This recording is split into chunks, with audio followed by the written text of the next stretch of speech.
Hey everyone, Commander Josh Hawkins here. Yeah, and we are getting feedback already. Just give me a second here.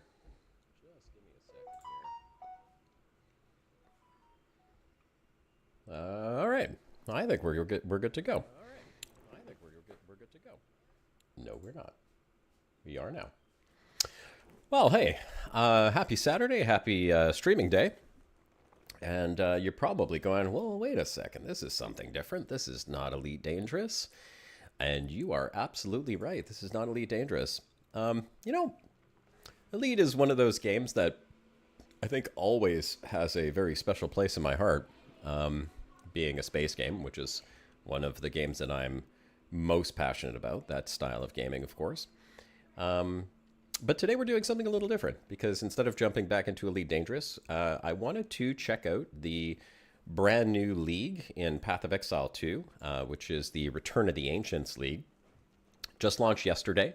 Put a few hours in last night, and I am playing a Ice Shot Deadeye. This is actually a build from a popular community creator. I believe his name is Fubgun, so I'm following his build. And you know, Elite Dangerous isn't going anywhere, obviously, so don't worry about that. But sometimes it's fun to just explore something new, right? And that's what I wanted to do today. I have two types of games that I'm very passionate about. One is anything space related, which all of you certainly are familiar with. The second is ARPGs, which I have been playing since the very first day of the launch of Diablo, way, way, way back when, years and years and years ago. Spike, good to see you. And welcome, second viewer. Yes, whoever has joined in to the stream today, I don't anticipate it's going to be the usual audience, but hey, you know what? New is good, and sometimes we just got to take advantage of the time that we have to play something that is just as much fun, at least for me. I hope you all enjoy the stream, and I'm going to see if I can't figure out why I don't have any in-game sound popping up right now. You still play a version of Diablo 1 that you got from GOG? Wow. Okay. Yeah, there you go. I am also realizing that I forgot to enable my controller setup, which unfortunately, and this is kind of a weird thing about Path of Exile, I will say, is that in order to switch over to controller, you have to go back to the character selection screen. I also don't have any sound coming out of my headset. When you say a version of Diablo 1, Spike, what do you mean a version of Diablo 1? Which version of Diablo 1 are you playing? Okay, that's there. Now I should have sound coming out. Let's see.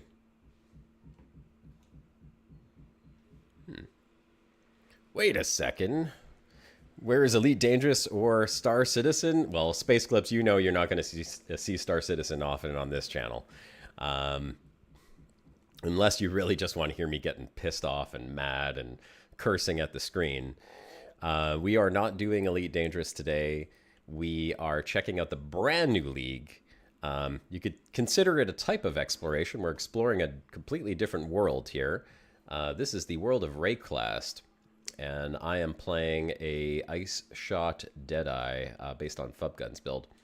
The only thing is I'm not getting any sound coming out of my game, which is a little bit strange. Hang on one second. Oh, it's enhanced for new OS type thing? Like, is it actually like a Blizzard Diablo, or is it like a player modified version of it, Spike?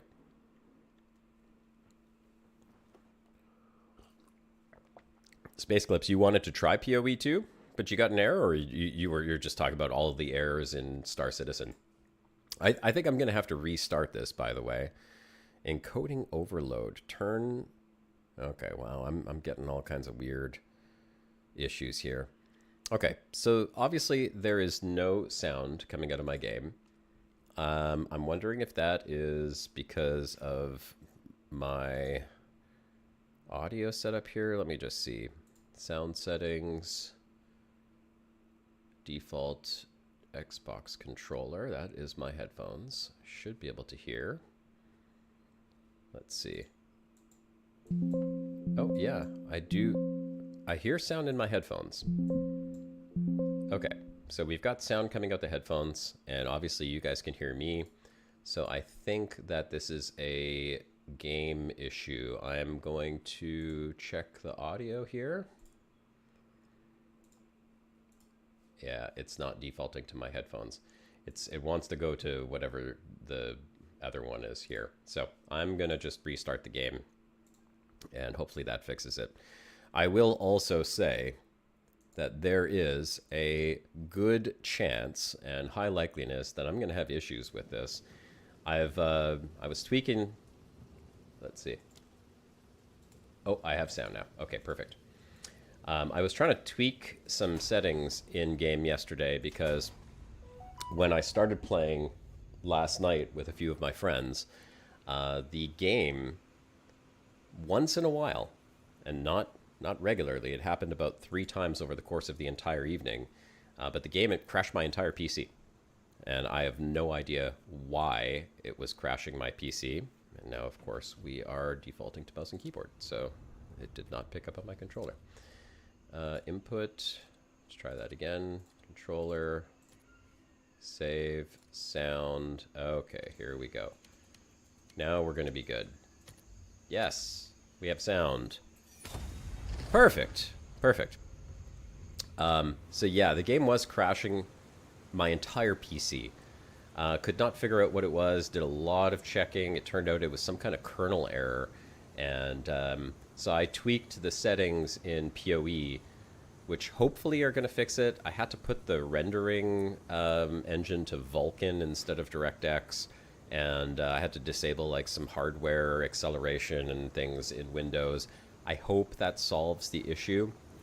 If it doesn't, there is a significant non-zero chance that my PC will crash midstream. And it's weird when it does, because I could still hear the game running. In Discord, my friends could still hear me, but all my screens disconnect from the PC. Yes, that's exactly what I did, Spike. A friend of mine recommended I look at the Windows Event Viewer. I was checking that all out, looking at the crash events, and that's what it turned out to be. But I've never run this on Vulkan engine before. Honestly, I don't even know what the difference is. So we'll see how it performs and what ends up happening in terms of actual gameplay. Hopefully it works. But if it does crash, it takes less than 5 minutes for my computer to get back up and running and for me to open all the apps and get back into streaming again. So hopefully it doesn't completely mess up. But that's just the way it is, unfortunately. I don't know why. I updated all my graphics drivers. I've done everything that I can to make this work the way it's supposed to. And it could be because PoE is technically still a beta. It's not a full game. It could be due to the new graphics drivers. It could be due to any number of things. But no other game crashes my PC the way that this happens. So hopefully it doesn't happen. And hopefully I fix the problem with the other issues that I updated in Windows. So, let's see. Category says Elite Dangerous. Yeah, Danny Vega, you are absolutely right. I did not update that in Twitch because generally speaking, people don't... I don't get a lot of connections through Twitch. So let's update that right now. PoE 2, Return of the Ancients. We will update this. Checking out the new league. And we'll change category to Path of Exile 2. There we go. Thanks for letting me know. That should solve the Twitch issue. And hopefully that updates everything so that you folks joining in through Twitch see the right stuff. Can we talk a tiny little bit about the new stuff coming in Elite? One comes in a couple of days on the 30th of June. Absolutely, Spike. We could talk about whatever it is that you'd like to talk about. I am going to be playing Path of Exile while we talk about it. So as long as you're cool with that, I'd love to have you stick around for it and appreciate the conversation as always. I am going to look at what I was doing here and figure out where I need to go next. So I have just entered Act 3. I did the Jungle Runes. I did Infested Barrens. I teleported to the Venom Crypts. Oh yeah, that's what I'm looking for. So I'm looking for some Corpse Snake Venom in the Venom Crypts. Please, please, please, pretty please, don't crash on me, game. Be kind. Keep an eye out round here, eh? All right. I did see that Elite Dangerous has some new ship coming. Cool off. I don't know if they announced it yet or not. What it is, I saw like some quick little teaser about it, like a picture. People were saying maybe it's like some kind of hovering ship. That does look kind of cool, I'm not gonna lie. Especially if it's like an exploration-focused ship. That's gonna add a whole new ship to the arsenal right there, guys. A whole new ship to the arsenal, right? We're happy about that. We like exploration. Did I see the burr pit about the new content? Pick of a yeah, that's exactly it. Right? That is exactly it. No idea what's going on? Well, I can tell you a little bit about it. What would you like to know, Space Clips? This is a very different genre of game from Elite Dangerous. Are you familiar with ARPGs in general, like the concept of an ARPG? Because I could talk about that a little bit. Path of Exile 2 is a game that I have been playing quite a bit of since it came out. I was actually a big Path of Exile, well, Path of Exile 1, Path of Exile, the original Path of Exile game. Played a lot of hours of that. I've got thousands of hours sunk into PoE. I have multiple thousands of hours sunk into Diablo across all of its versions, all the way up until Diablo 4, which I probably have a couple thousand hours of Diablo 4 as well, if not more than that. ARPGs are pretty straightforward games. They are focused around the action, but they have an RPG element. So you create a character. This character is a ranger with an ascendancy class called Deadeye. And you level up through killing stuff, and you upgrade your gear as you go along.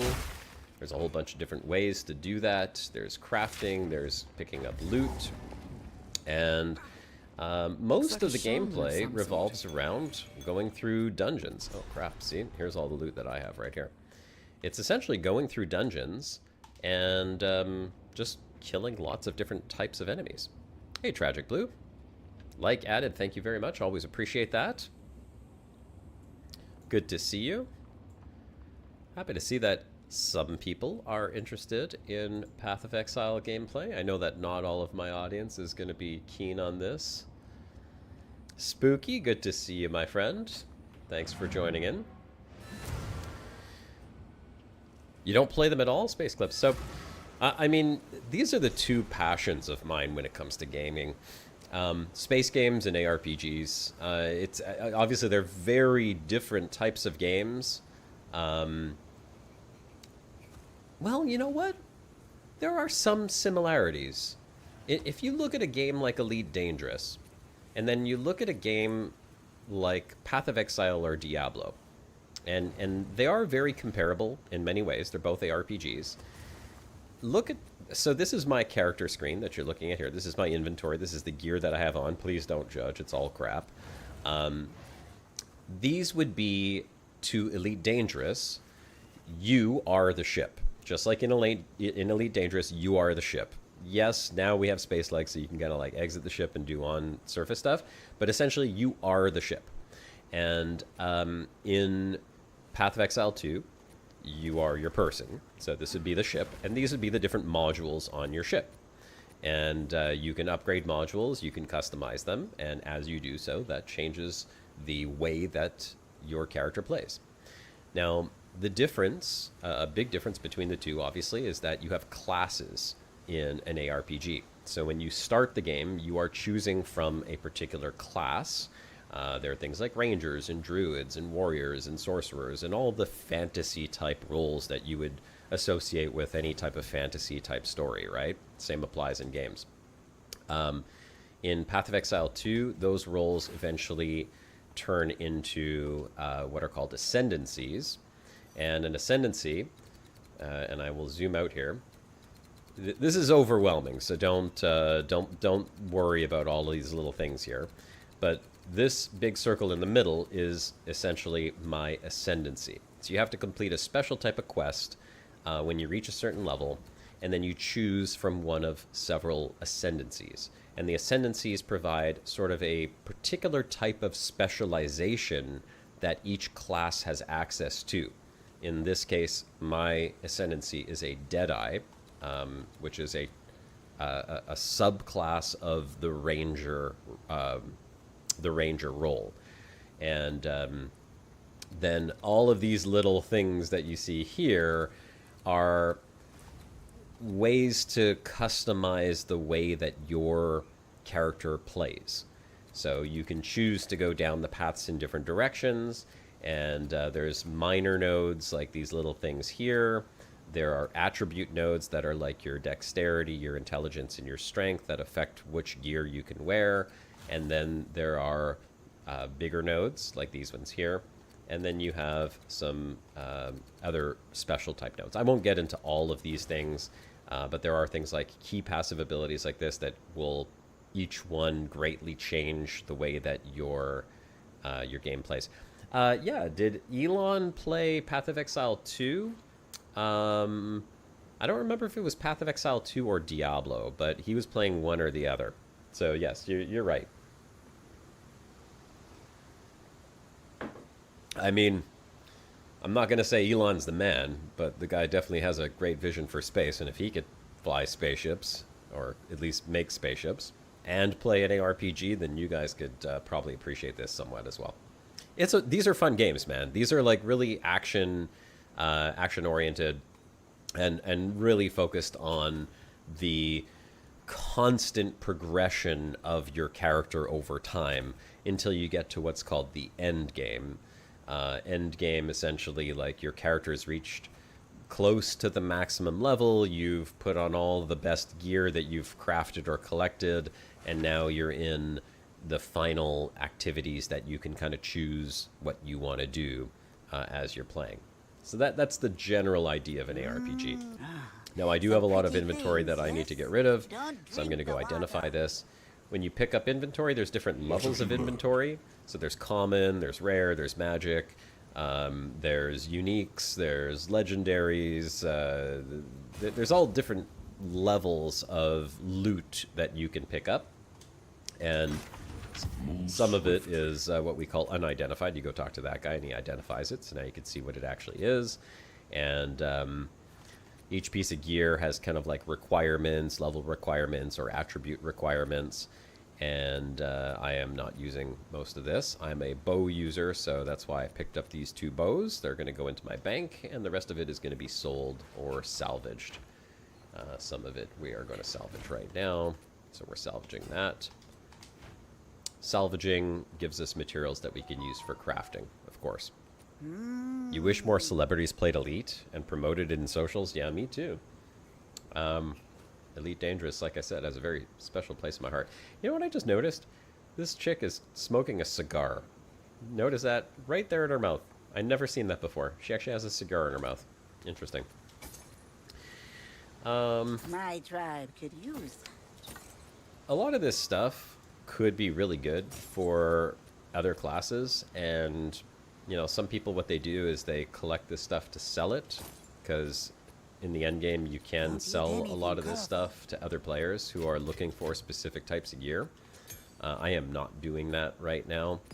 I am quite literally just selling it and scrapping the rest for materials for myself. Is that better than what I have? Oops. Let's see. That is better. I'm going to equip that. And then your skills, which I am going to grab these right here. These are called skill gems. So this is how you upgrade your character. You use these skill gems, and I am actually just going to level up the skills that I already have. So I'm going to level up... what do I want to level up? Freezing Mark. Yes. I want to level up Ice-Tipped Arrows. And I want to level up Freezing Salvo. And then this is a Spirit Gems. This is another type of skill, and I'm going to level up my Herald of Ice, because that is where most of my damage comes from. The whole build that I'm playing right now revolves around ice damage, essentially. So, gear is sold. Oh, I got to put these bows into the bank, because I will likely use them for crafting. So you have bank space here. I'm going to throw those in there. And then we're going to get back out to go kill more stuff. Mark Hamill, Drew Wager, and other person I do not remember play Elite. Mark Hamill plays Elite. That's pretty cool. You know what's interesting is I would think that he would probably play Star Citizen over Elite, because he was one of the voice actors in Wing Commander, which, if I'm not mistaken, Wing Commander was created by Chris Roberts, right? Who made Star Citizen. Correct me if I'm mistaken. Someone here knows the answer to that. Is Wing Commander created by Chris Roberts, or is that someone else? Okay, I gotta go back to town. So I only came back here to pick up that... It is Mark Hamill. I loved Wing Commander. I played all the Wing Commander games, man. What a great series of space games. We didn't have Elite Dangerous. Or Elite. Was it called Elite Dangerous, the original Elite? Or was it... I don't even remember what it was called. Because I didn't play it back on the early BBC computers or whatever it was. Okay, I gotta choose a quest reward here. 30% increased elemental ailment threshold. Stun threshold. I don't think this really matters all that much. I'm probably just going to go with ailment threshold. Or maybe stun threshold. Yeah, I'll do stun. Take that. Wing Commander and Freelancer. Oh, and the first one was just called Elite. Okay, yeah, that makes sense. Alright. Nice. Actually, you know what? There is something I want to do. I'm going to do a little bit of crafting on my bow. So I upgraded this bow, and what I want to do is I want to take these little guys right here. These are called Artificer Orbs, and when you use them, I can apply them to my bow, which is going to add sockets. So you see, it just added 2 sockets to my bow. And with those sockets, I can come down here to my Ruins tab. Where's my Ruins tab? Here it is. And I'm going to add physical damage. Where's physical damage? Right? No. Cold damage. Increased physical damage. Here we go. So I'm going to add this. And you'll notice, so my physical damage right now, you see it's the top number, physical damage 44 to 85. When I add this rune in, that goes to 48 to 93. And then I believe I have another smaller one here. I'm going to add that into the second socket. And now that is going to be 52 to 99. So there we go. I just upped the damage of my bow considerably. Yeah, you know what, Space Clips, you're right. I don't think Elite is that interesting for celebrities. It's a really niche type game, right? I mean, space games in general, I think, are pretty niche. Not everyone finds it interesting floating around in empty space and flying a spaceship. I think there's a particular type of person, and we all are that person, which is awesome. We all share that passion for the great unknown and the vision of the future, and, you know, meeting and blowing up other species, of course. Hey, Aquatic, good to see you, man. Scott Manley, yeah, Scott Manley. I'm sure he plays Elite. I know he plays a lot of like, Kerbal Space Program and stuff. Okay, I got to go off to the next place here. So we're going to the Chimeral Wetlands, which I've already unlocked the waypoint. So we're going to fast travel over there. Where is it? Chimeral Wetlands. And we'll get back into some action here. I am following a guide, by the way. And so just before I go off and kill stuff, Path of Exile, as you create a new character, and at the beginning of every what they call league, it's basically a fresh start. It's a fresh start of every character, and it's a fresh start on the player economy. Every 3 to 6 months or so, they start a new league. Everyone starts at level 1, and everyone is working towards getting to maximum level. Some people are rushing it. I am trying to do it as quickly as possible because the way that you level up in this game is you have to go through the story campaign. I don't necessarily agree with that. I would prefer to have other ways to level up my character to the max level. Diablo 4 does have a bit more of an open way of doing that. You can kind of like do different activities. You don't have to go through the story every single time in order to level up. But Path of Exile's sort of unique style is that every league you start and you redo the campaign over from the beginning. There are multiple acts in the campaign, and as you go through the acts, you level up naturally, and as you progress from one area to the next, the monsters and creatures and things that you're fighting get progressively harder and harder, and you have to level up and upgrade your gear in order to be able to fight them and not get killed. So you'll notice these things actually do hit me pretty hard because, oh, and I just leveled up, speaking of leveling up. So I'm not crazy about the fact that you have to redo the campaign every single season or every single league, but that's just the way that it is. And so I follow a guide that allows me to only do the things in the campaign that are absolutely necessary. Like, it tells me, go to this zone, then go here, kill this boss, then go here. That way I don't have to do all of the side activities in order to progress through the campaign and get to the end game where it's more open and you could choose what activities you want to do. So in this zone, what I'm actually doing right now is I'm looking for the Temple of Chaos. Oh, crap. I just realized something. I forgot to do something in the last zone that is very, very important. So I'm going to have to go back.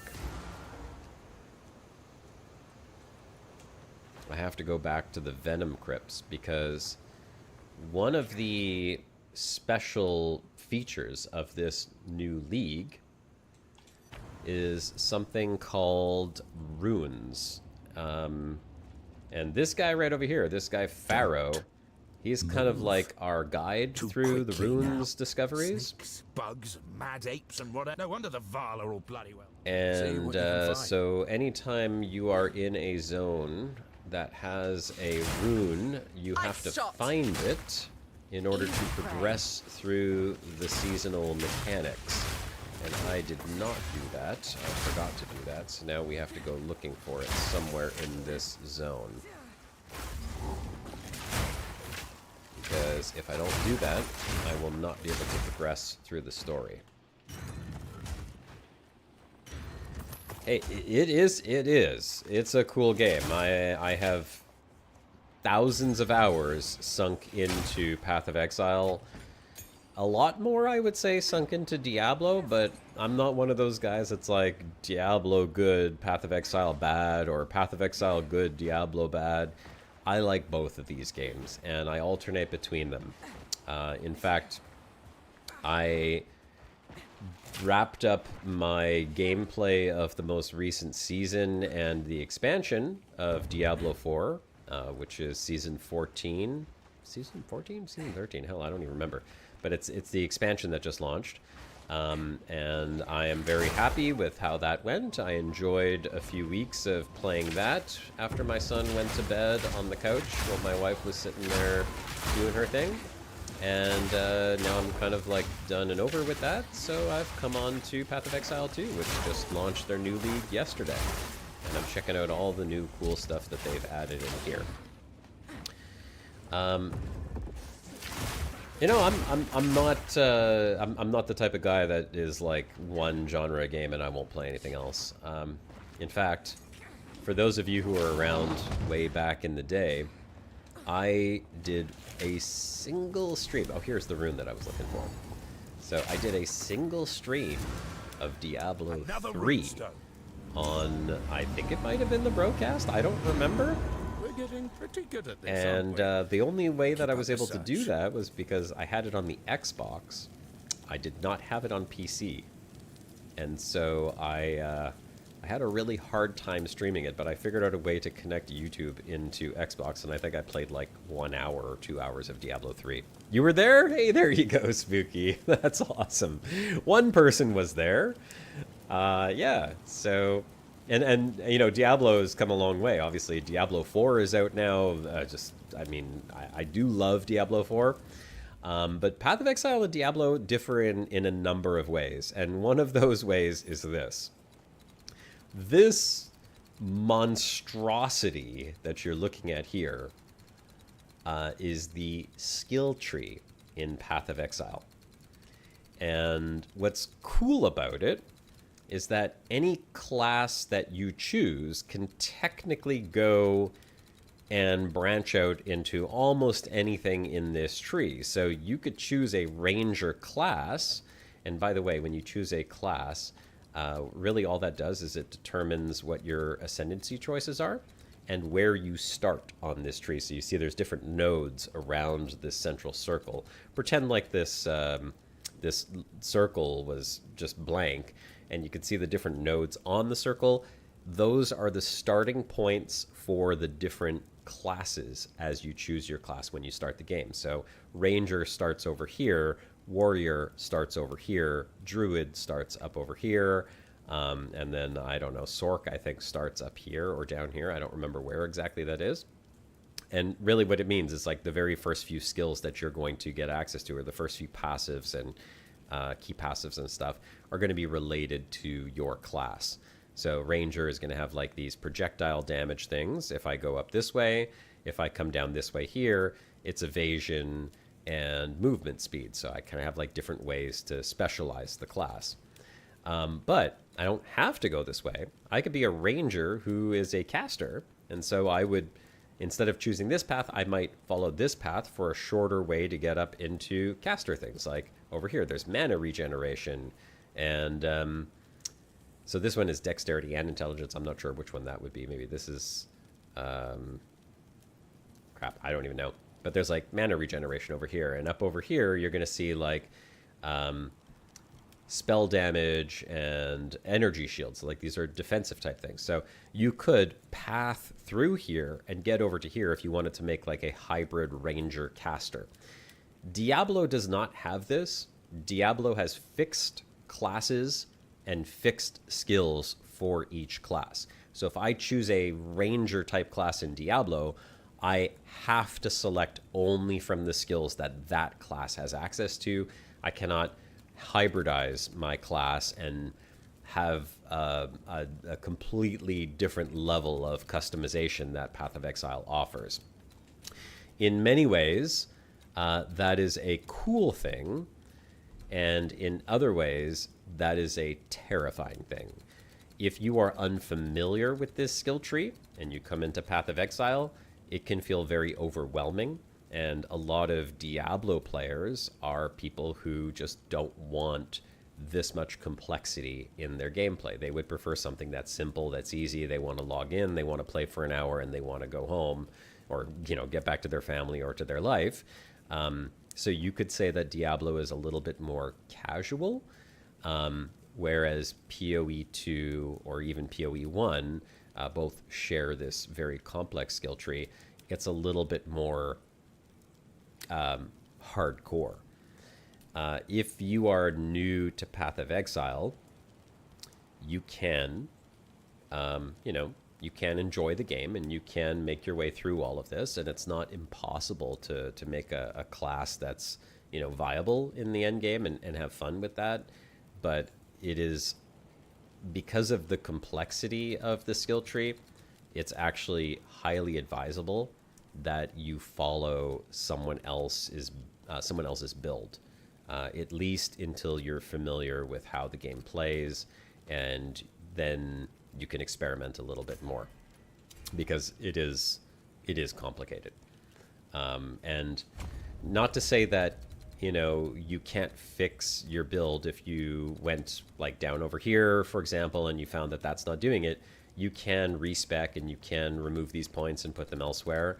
But it's resource consuming and it's time consuming. And a lot of people, what happens is they just kind of like randomly guess what they're doing and they don't know how to navigate this skill tree, and they end up with classes that just don't really work that well. Spooky, it doesn't reset every 6 weeks. This league just started yesterday.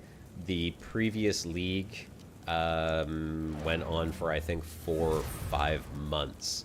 In Diablo, they're on a 3-month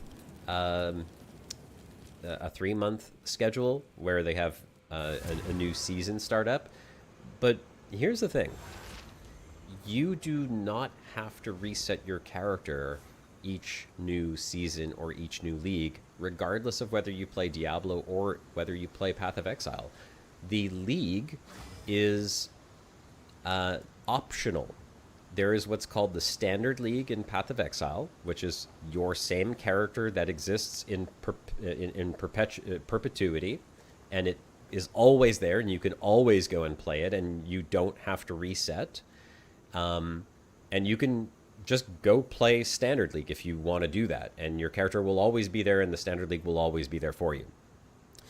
The reason that people choose to engage in the league mechanics or in Diablo in the season mechanics is because each new start, each fresh start, introduces mechanics that are unique, or in some cases specific, in some cases unique just to that season or league, and they don't carry over into the core game.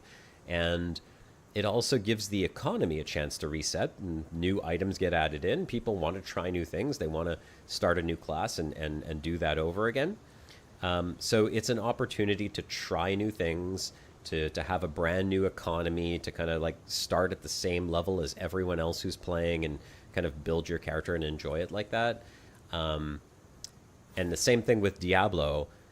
Both Path of Exile and Diablo, at the end of a league or season, your character carries over into that eternal or standard league. In Diablo, they call it the Eternal Realm, and in Path of Exile, they call it the Standard League. So your character doesn't disappear. You don't lose them. You can still continue to play them if that's the character that you've built and you like them. It's just optional whether you want to start a new character when the new league or new season starts. Good afternoon, evening, Andy. Good to see you, my friend. Okay, getting back to what we were doing. So now I have to find the Temple of Chaos. Okay, so I got the runes. That was the thing that I had forgotten to grab in the Venom Crypts. And now I'm going to go over... God, I gotta say that the Vulkan engine that I'm running on right now, it doesn't perform as well as DirectX 12, but I'm worried that if I go back to DX12 that I'm gonna crash. Oh, thanks, buddy. Thank you very much. Do you want to say hi to everyone on the stream? Hi. There's my little man. Okay. Thanks, pal. I love you. I love you too, buddy. Have fun. Oh.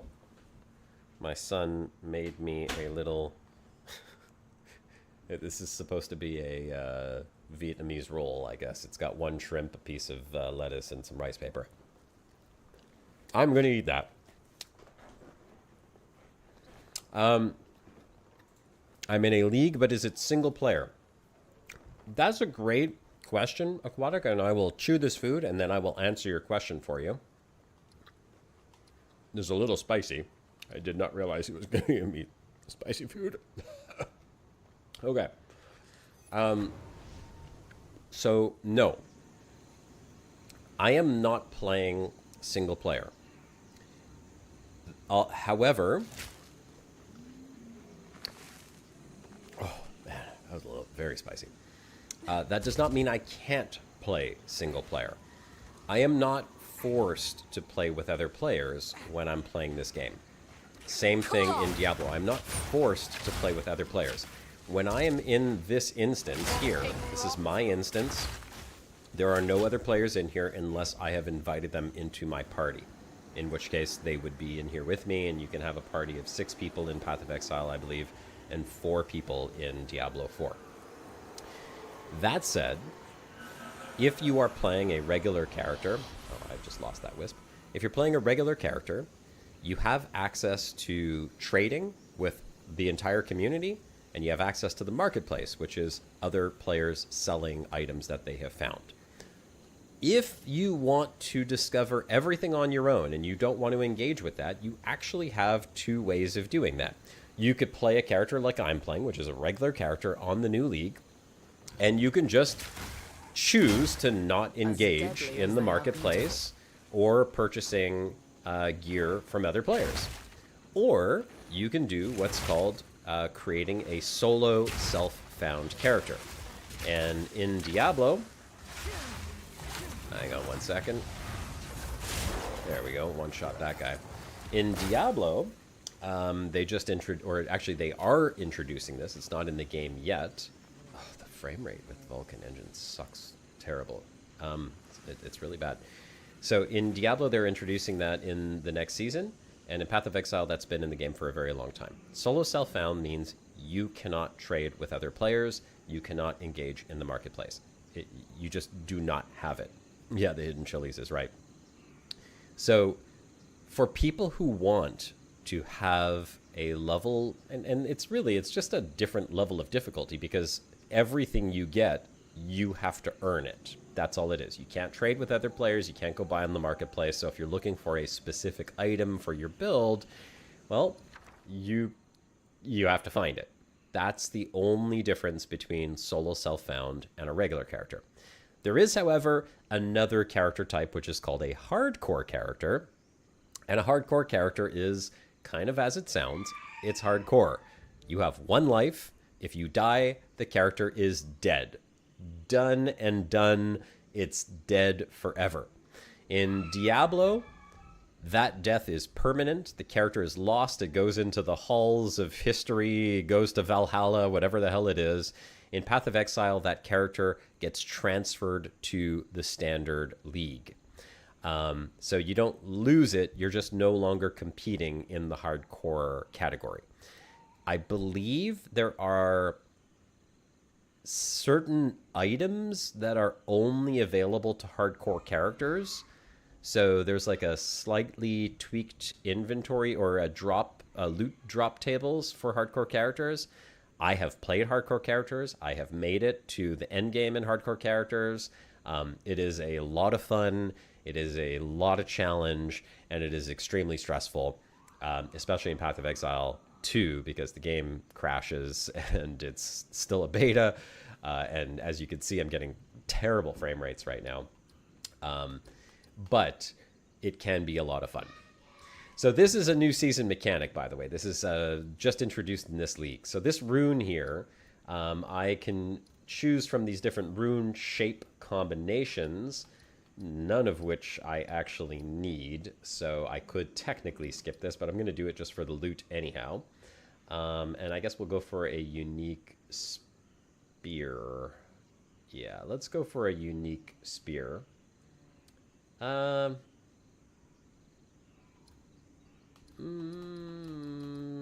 Yeah, why not?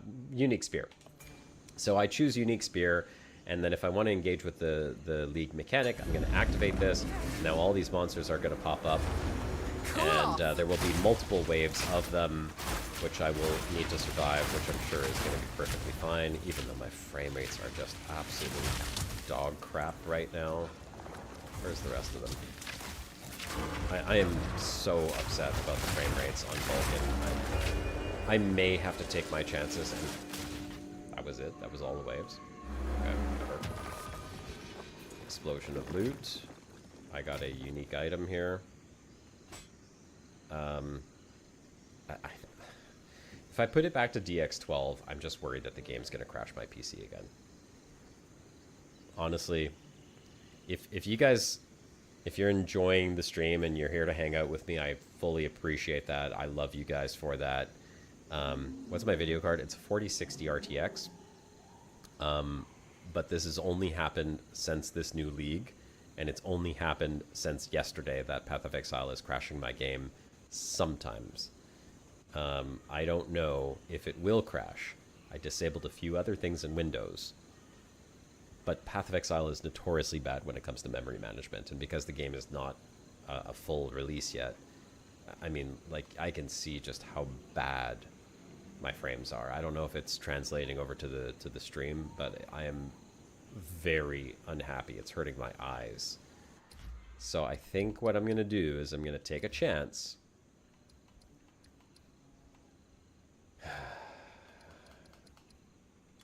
I'm going to put this to DX12. I mean, technically I could put it to DX11. But, like, look at this. I'm getting 27 frames a second. Like, it's just so bad. It's so, so bad. Okay, I'm going to put it to DX12 and hope that this doesn't crash.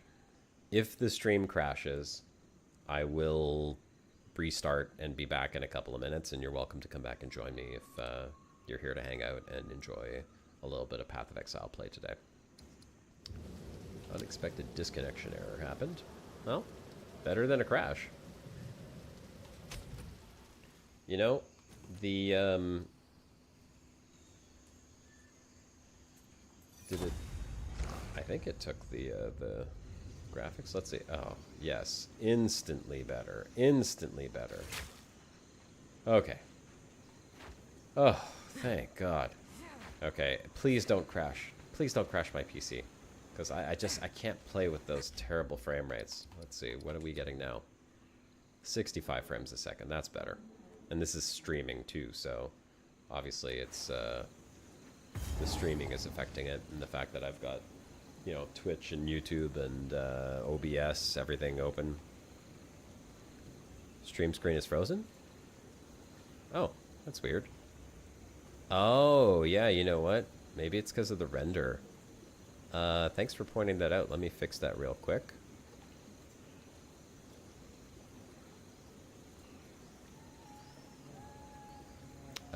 You know what? I will just remove PoE2 from OBS and just re-add it real quick. Game capture. PoE2. Yes. Capture specific window. Path of Exile 2. Uh-oh. Well, that's odd.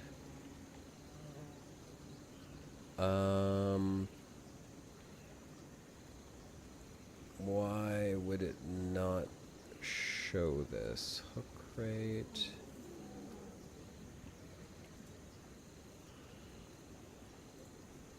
You know what? I probably have to, because the client crashed when I switched drivers, or when I switched rendering engines. Yeah, you know what I'm gonna have to do? I'll just restart, or I'll exit Path of Exile entirely, and then go back into it. That's probably gonna fix the problem. Let's see.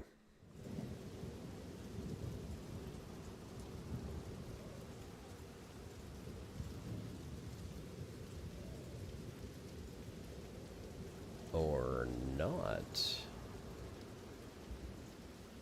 Let's remove that.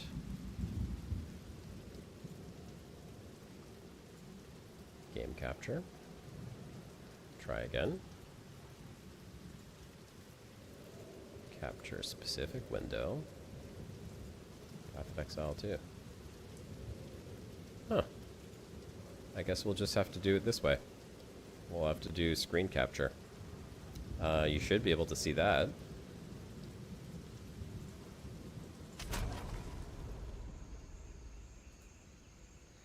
You have an RTX 5080? Oh, I wish, brother. It's too rich for my blood. You have other games to play, though. Assassin's Creed Shadows, which is a stunning game set in Japan. Yeah, I bet. Assassin's Creed games look great. I really liked Assassin's Creed. You know, as you can see, and please disregard the ridiculous names of my characters, but I mean, I have a level 80. Max level is 100. It's very hard to get to 100 in this game. I have a level 88 Lich. I've got a 98 Ritualist, 81 Titan, a 97 Oracle, 83 Smith Katava, 91 Gemling, 85 Titan, 95 Stormweaver, Witch, Sorceress. So, like, as you can see, I have played a fair bit of Path of Exile 2. And I have probably quadruple that number of characters, if not more, invested in Diablo 4. Not Diablo 4, but just Diablo as a whole. Dang it, I keep doing this. This is one thing I absolutely hate about Path of Exile, is that you cannot switch your input unless you're in the menu. You literally have to exit out of the game to change your input. So, now I have controller input again. And let's see what my frames, 55, 60, that's going to be just fine for me. Okay. So enter, I'm looking for the Temple of Chaos. Just another target. Oh, God, it looks so much better. Ice Thank Shot. God. I mean, please don't crash DX12. I really want to just play and stream and have fun and hang out with you guys. There's the next one. So this is another mechanic in the game. This is one of the in-game activities. So like you have to. This is it's called the Vol Temple. So you see the circle has like these red things that are lighting up around it. There's one there. There's one there that are not yet lit up. That means I have to find 2 more of these, and these are just like gems that will then allow me to go into the Vol Temple. And once you open that up, it's an entire temple that you kind of like build one room at a time. And as you build it, it increases the difficulty and the loot that you're able to get from your temple. And it's a lengthy activity. It could take days, weeks to build your temple, and every time you activate a bunch of those circles, that allows you to access the temple again and do a run-through of it. And, you know, I just want to kill stuff so you can kind of like see what this is all about. This is a ranger class, by the way. So like I don't normally play rangers, but I decided I wanted to play one this league because range, it just has such a completely different feeling to, here we go, I found the Temple of Chaos, to melee classes. I have done a lot of melee classes in Path of Exile because I really like that like heavy armor, big two-handed weapon, just smashing everything and just like one-shotting everything. But you got to be right up close and in their faces in order to do that. And it's a particular play style that has always been a bit of a challenge.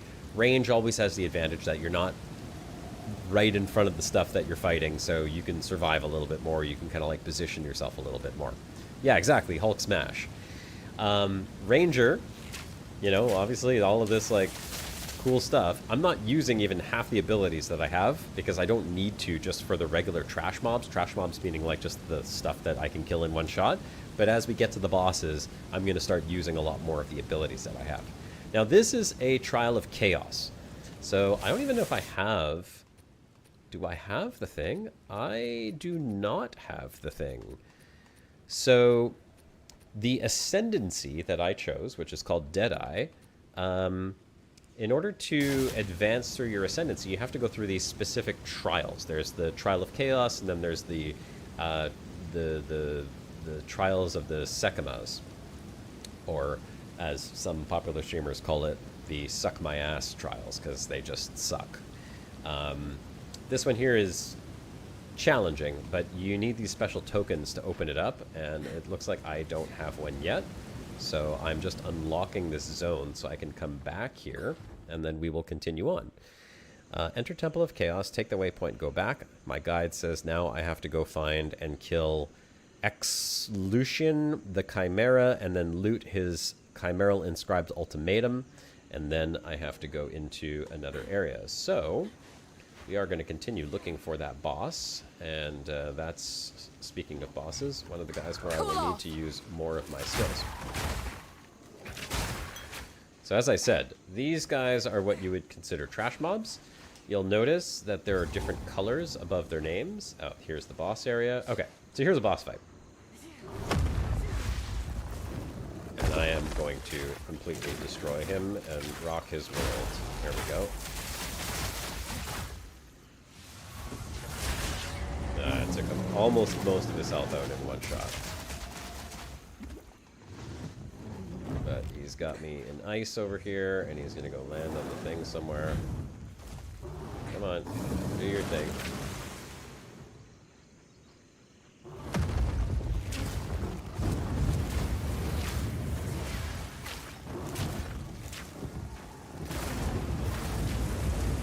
Yeah. Fire, fire, fire. Oh! Oh! There we go. Okay. This key could come in I handy. thought I died there for a second. My health was gone. Is any of the combat as hard as the Souls games? Well, I mean, yes. There are plenty of bosses that will one-shot you with their different mechanics. And, I mean, that guy almost just one-shot me there. I thought I had died. That's why I went, oh, because like my health went down, my screen went a little bit gray, and I thought that was the end right there. Done and done. Apparently, I did not die. And this thing is what I needed, the token, the Chimeral Inscribed Ultimatum.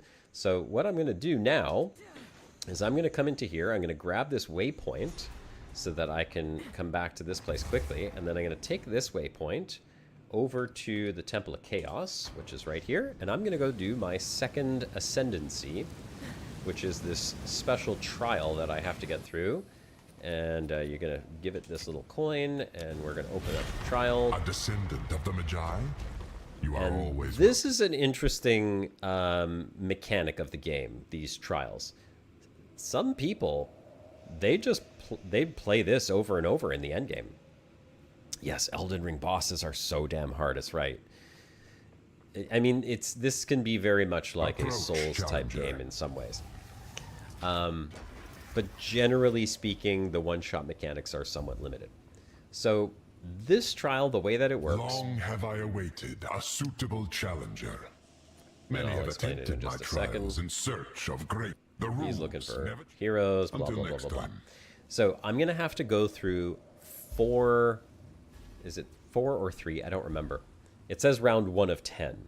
I think that's the maximum. I'm going to have to pass through a number of chambers and complete each one of the chambers. As I go from chamber to chamber, I have to choose here a modifier that will apply to all the monsters in that chamber.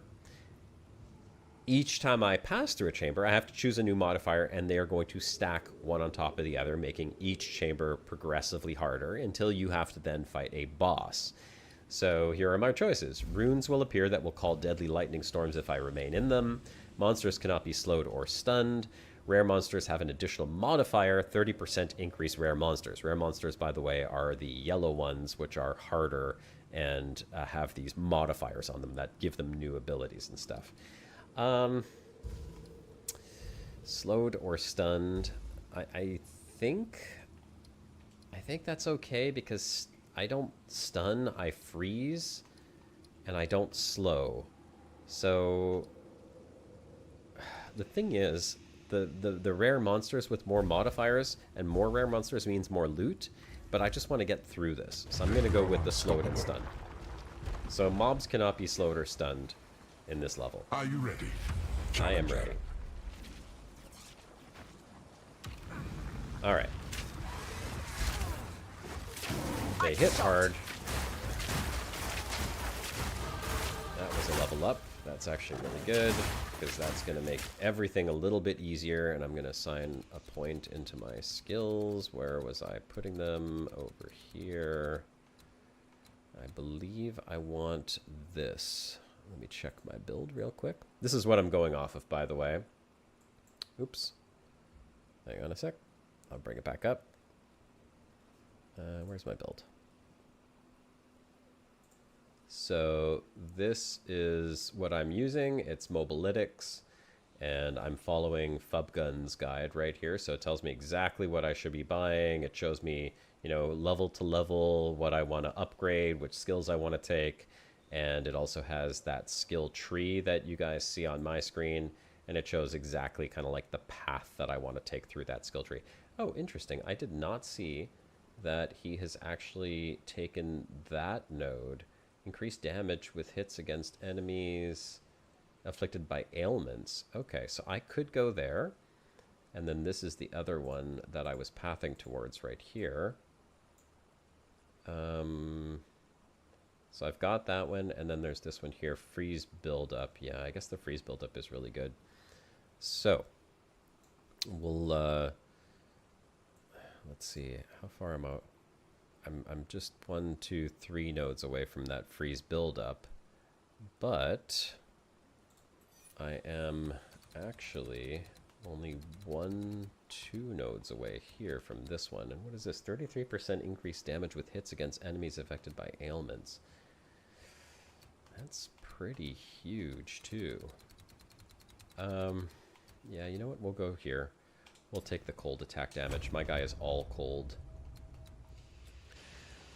Thousands of hours. Yes.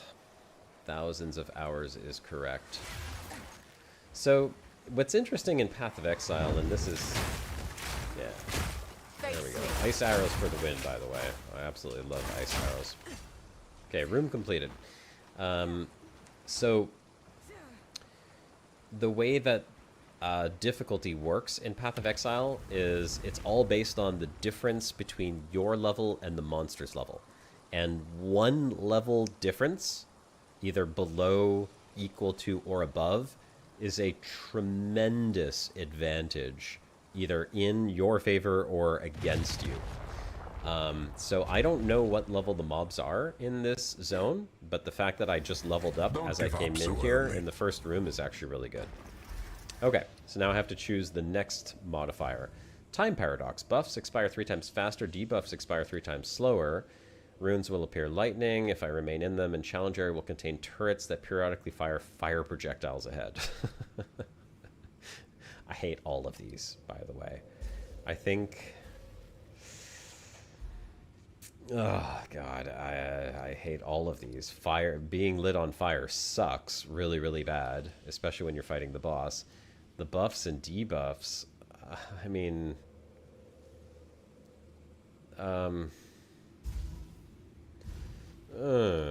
maybe the lightning runes. This is really terrible. Descends. There's a reason why these trials suck, and why you have to go through these things in order to get your ascendancy. Okay, so this is a another corruption trial that I'll have to do. Once I activate this, there's going to be like waves of monsters that will spawn, and I just have to survive until the end. So, try not to die. There's nothing. Try not to die. Luckily, again, I did just level up, so that's a good thing, but the waves will get progressively harder. Did I miss something? Oh, that was the wave. So you can see these guys had a blue name, if you caught it. Blue would be magic monsters, and then yellow would be rare monsters. And anything that is not white names has additional modifiers applied to them, making them either stronger or harder to kill, or you know, giving them specific abilities. And you see these red circles on the ground? That's the lightning things that I took the modifier. So we are going to not stand in them, because if you stand in them too long, then lightning shoots out. Oh, damn it. I was trying to charge up my big ability there, and I did do that.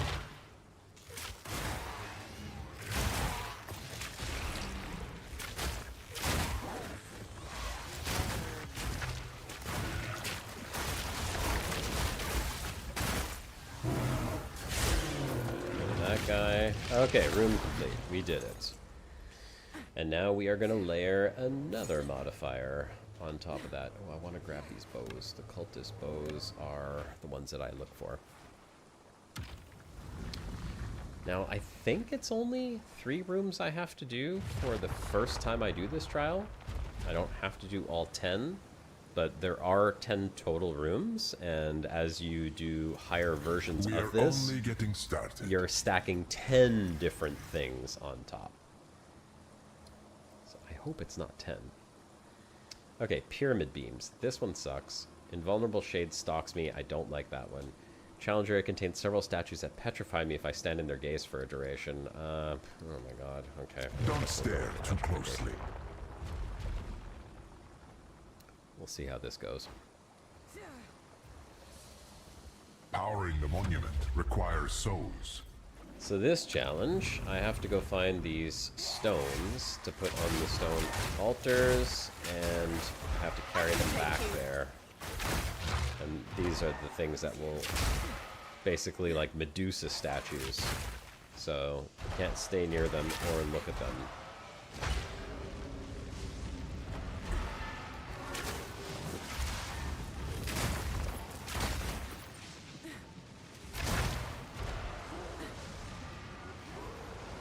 Gotta keep moving, gotta keep moving. I'm stoned!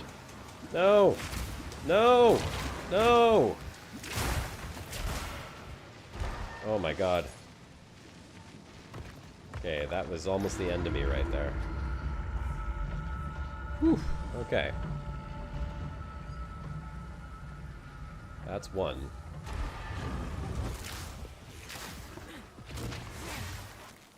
Ice shot. Get rid of that guy. Maybe these things were a really bad choice.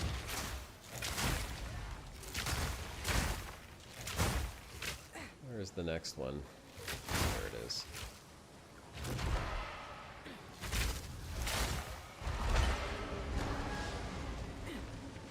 I gotta just run past them as quickly as I can. Okay, there's the second one. Where is the third one? Let's see here. Over this way, I guess. Okay, so I think I see how it works with these statues, is only one of them opens up at a time. So I gotta stay away from the ones that are open. They really, they get you quick.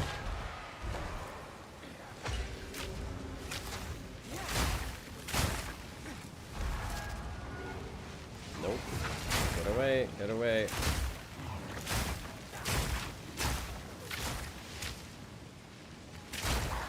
Can't stand in these bleeding circles either. Okay, I think we're good. I think we're good. Nope. Come on, come on, get up, get up. There you go. Okay, got it. Whew. Okay. Probably gonna have a boss here in the next room, if I'm not mistaken. This is gonna be the end of it. But there's still gonna be another modifier that I'm gonna have to put on. So we will see what happens. It's a little stressful. If you like playing Elden Ring, I mean, like, these are some... Yeah, okay, so you see the fact that there's a well here? This is what refills my healing and my mana potions. So it is in a way like Elden Ring, like that. Like, you have different types of potions that you can use. Less area of effect and projectile speed. See, that's like the worst for me, because I'm all projectiles. The invulnerable shade stalks me, inflicting rune with its melee hits, fails the trials on reaching 7 rune. Or we could just go with spinning lasers that force me to run around and inflict corrupted blood. Oh my god. I think I'm going to have to go with the stalking shade. Oh man. These spinning pyramid things suck. And the stalking shade sucks too. Okay. Whatever. We're going to fail or we're going to pass. We're going to fail or we're going to pass. This is the boss.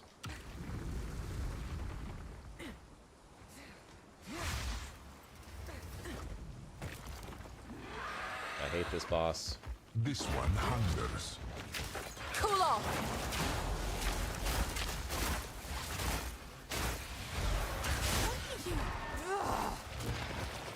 Do not There we get go. so conceited. Another success. There we go. That's why I built this guy. He's a one-shot build if you can get the shot in. If you can get it in. Which I did, luckily. I got a unique out of that, and now I finished the trial. I think that's it. So now I get the next points for my ascendancy, so I can level up my build. And there are some rewards that you get as well. It's like the more difficult that you make the trial, the more the higher the rewards are. So there's a crossbow that I really don't need. It's corrupted. That's corrupted. That's corrupted. When something is corrupted like this, you can see at the bottom, it just means it cannot be modified at all. And some items can be corrupted when you get them. Others, you can actually use a stone, a type of crafting stone on them that will corrupt them. When you corrupt an item, it has a chance to modify the item in weird ways, sometimes really good, but it also makes it so that you can no longer craft on the item. So it's usually the last thing you do when you're making an item.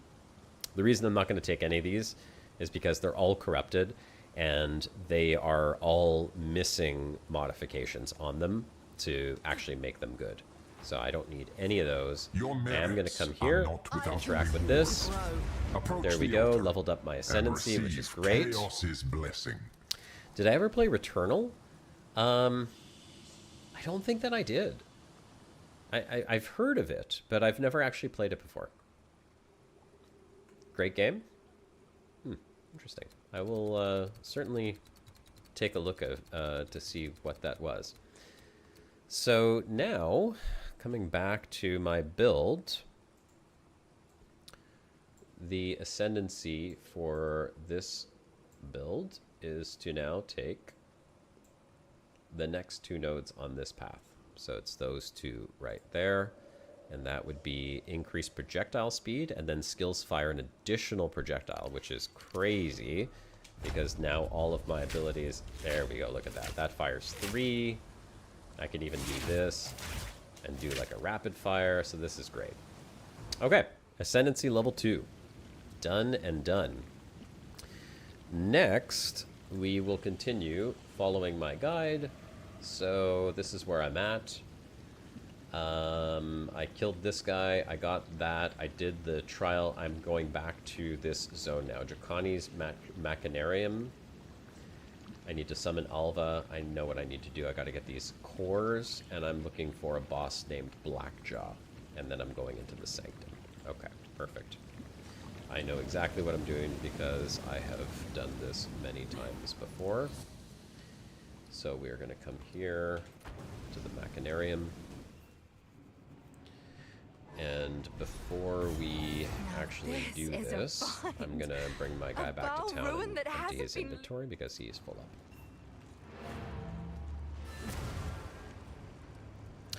By the way, folks, if you're wondering why I'm playing this today, as you've probably all known, I have somewhat limited daytime availability to play any type of games. And you know, getting 3 hours to play in the middle of the day is basically uncalled for me. It just doesn't happen. I've got a kid, I've got a wife, I've got in-laws that live with us, and a million different responsibilities. And since Saturday is the only day that I actually get to play games during the day, and this league just came out yesterday, I wanted to spend a little bit of time with it because I don't have much other time to do so. And as you can see, it is a fun game. I really enjoy it. I hope you guys are enjoying the gameplay of it. And, you know, next week I'm sure we will go right back to Elite Dangerous and pick up where we had left off. Hopefully, I think the new ship will be out by then. If I'm not mistaken, they said June 2nd. Is that right? Someone, please, in chat, tell me if that is correct. Some odds and ends we found in the jungle. Get rid of that. Get rid of that. I like it. This is interesting. Soul Mantle, Sacrificial Mantle. +1 maximum number of summoned totems. Oh, this is a totem thing. Okay, inflicts a random curse on you when my totems die. I don't do totems, but I will put that in the bank. And then this spear that I got, Satha's Spear. Bleeding I inflict deals damage 10% faster. Physical, fire damage, chance to cause bleeding, aggravates any bleeding with this weapon, also aggravates all ignites, blah, blah, blah, blah, blah. June 2nd, yeah. Okay, awesome, Aquatic. So next week we'll be checking out a new ship. That's going to be very interesting. I'm looking forward to seeing that. Let's put these away. Put the bow away. Put the flask away. And, oops, no, that does not go in here. That's going to go into my currency tab. I probably want to check these out, though.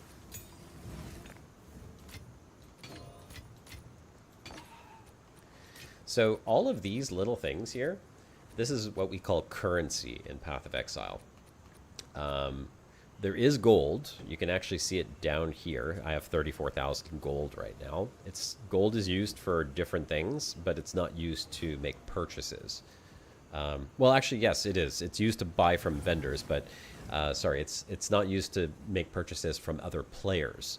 Other players will trade in these currencies here. You have orbs of transmutation, augmentation, regal, exalted, and then this one here would be a chaos orb. Then you have orb of alchemy, a Vol orbs. This is a annulment orb. I don't remember what this one is called, but this is the one that's specific for uniques. And then this one here that I don't have any of right now are called divine orbs, which are kind of like the main currency you're going to be hunting in the end game. This is called a Mirror of Kadala, and this is a Hylox something or other, something lock. I don't remember what it's called. These two are basically unattainable for most players. Getting a Mirror of Kadala is like you won the lottery, basically, because one of these is worth like 1,000 of these, and one of these is worth like 1,000 of these. And so all of these orbs are how you craft in the game. And just to kind of like show you how that works, I won't waste orbs right now, but I will take like one of these cultist bows. Actually, here, I'll take the dual string bow, and I'm going to put it into my currency tab where I do my crafting. And so this is a normal weapon. You can see it's got well, it has an inherent modifier on it. This is inherent to the bow itself, but that's not like a magical quality. It's not an affix. It's an implicit. So this bow, a dual string bow, will always have this implicit on it, even if it's a normal item. You can tell that it's normal by the color of the text, which is white. It says dual string bow in white. If I use an orb of transmutation on this bow, it will turn it into a magic bow. So the name will turn blue, and it'll add an affix onto the bow. It's random. There are ways to kind of fine-tune what type of affixes you get on, but that's more complex. So I'm not going to explain that right now. But once you turn it into a magic item, then you can use an orb of augmentation to add a second affix onto it. So you can see it says augments a magic item with a new random modifier. So you would then have two modifiers on this bow. Then you could use a regal orb on it. And the regal orb now upgrades your magic item into a rare item, which is yellow text, and it adds one additional modifier. And then from that point on, you would use these exalted orbs to continue to add affixes on. Now, there are 6 potential modifiers that you could add on any weapon or any piece of gear. You can see this one here has 6 on it already. It's got increased physical, adds lightning, attack speed, +1 level to projectiles, and gain 5 mana per enemy killed. So 3 of those are considered prefixes, and 3 of those are considered suffixes. And that's the way it works. Every item has 3 prefixes and 3 potential suffixes. What can be rolled into a prefix is limited to prefix type affixes. What goes into suffixes are suffix type affixes. And so there's different pools that the two draw from. If you're looking at a weapon like this one over here, for example, and I go into the detailed view of it, so like that, you can see prefix. So these 3 are my prefixes, and these 3 are my suffixes over here. So if I was trying to get +1 level to all projectile skills, which would be really good to have on a bow item, then I would not be able to get this if this weapon already had 3 suffixes on it. By adding more affixes, I would only be adding prefixes at that point. So I would never be able to get that unless I used something that replaced a suffix, which is a different type of crafting material. You would be playing Robin Hood in this style game? Yeah, I mean, that's what I'm doing. It's a lot of fun. So that's essentially how crafting works. These exalted orbs, you can see I only have 2 of them. Later in the game, you're going to get a lot more of those. The rarer currencies drop as you progress later into the game, and at this stage in the game, they're actually quite valuable. Now, what I can do is I can use one of these, Orb of Alchemies. And what this will do is this will upgrade a normal or magic item into a rare, and it'll give it 4 random modifiers. So I will take a look. Actually, maybe I won't use the bow, but let me see.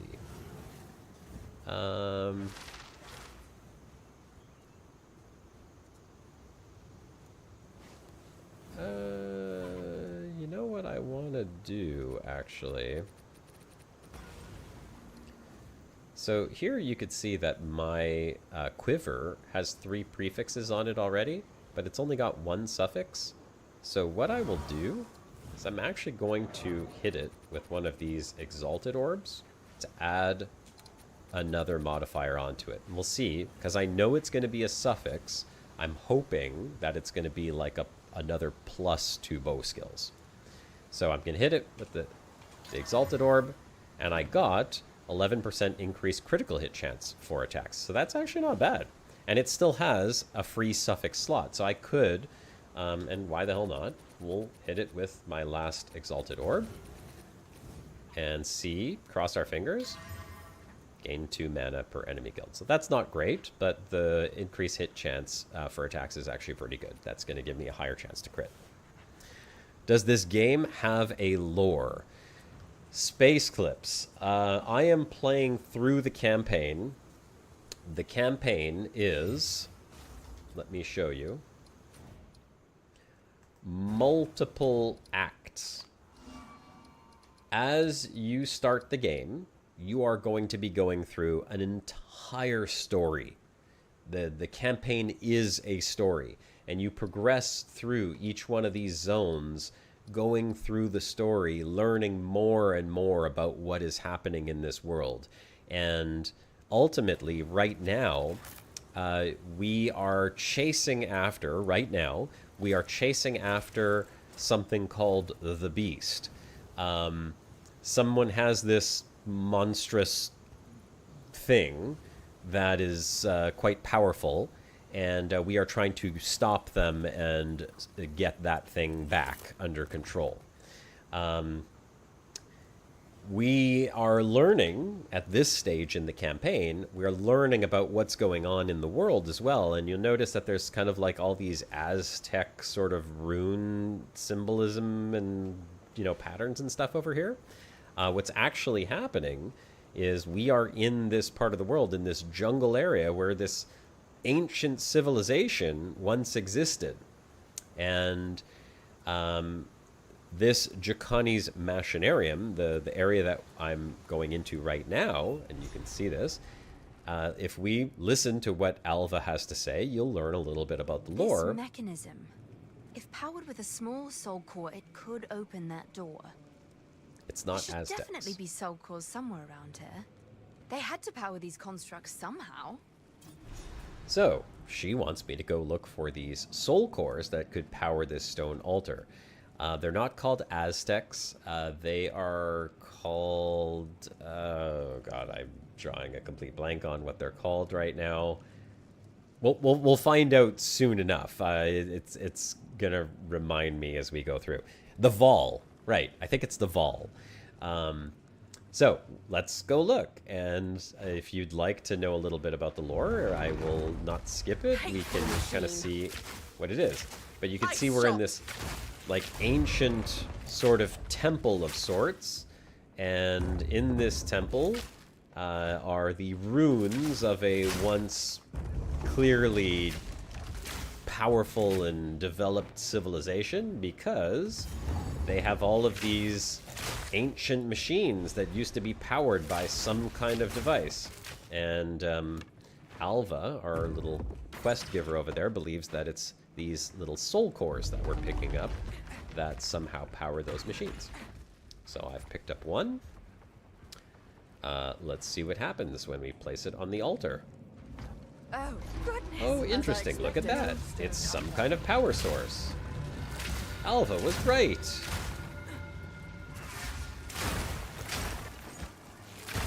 Let's learn more. And look at that. It's kind of powered up this floor panel here. You could see the power coursing through the temple now, going over in that direction. But it's blocked by these roots. Clearly this place is somewhat old. Luckily my arrows can shoot right through them. So we need to find a way around. And we are going to look for more soul cores because we will need them. That's a dead end. Chest. It's quite an interesting lore, and the story is, you know, the reason I'm rushing through it, of course, is because oh damn it, I got knocked down. Is because I've done the campaign at least a dozen times, certainly more times than I'd like to admit, and I know the story, obviously, so I'm not really paying that much attention to it.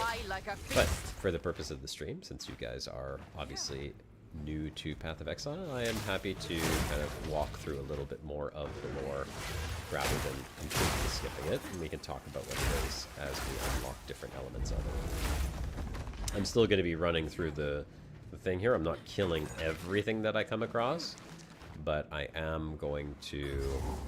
That's a checkpoint. See, I would need another one of those soul cores to power this stone altar in order to open that door, and that's just a treasure room over there, so I don't actually need to do that. I can if I want to. But where is... I guess we are going to go this way.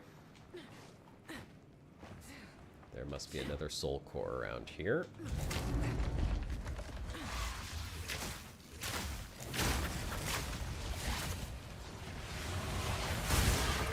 And that's a level up. So we will immediately apply that point to my skill tree. And I believe we were here, so we are going to take this, which is increased cold damage, and continue right along. Okay, not that way. That's a dead end. The game, you know, it walks you through the campaign, and this is all while your character is leveling up. When you get into the end game, there's a whole new set of things that you're going to be doing. And the main end game activity is something called mapping, where you have access to the entire world, and you're going to all these different levels around the world, and there are many, many different types of activities that you can do within that. And you can make them harder, or, you know, basically customize it to your playstyle. What did I miss? I'm missing a soul core somewhere.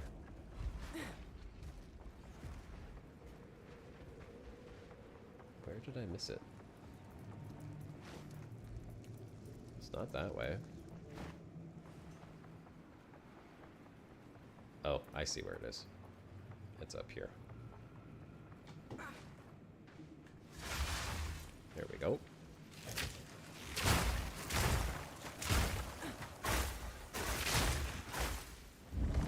Oh, I see one right there.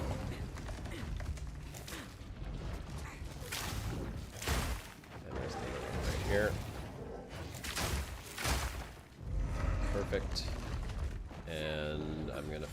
this glowing power strip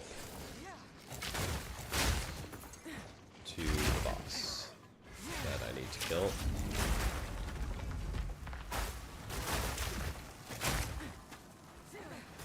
Where's he at? Prepare yourself.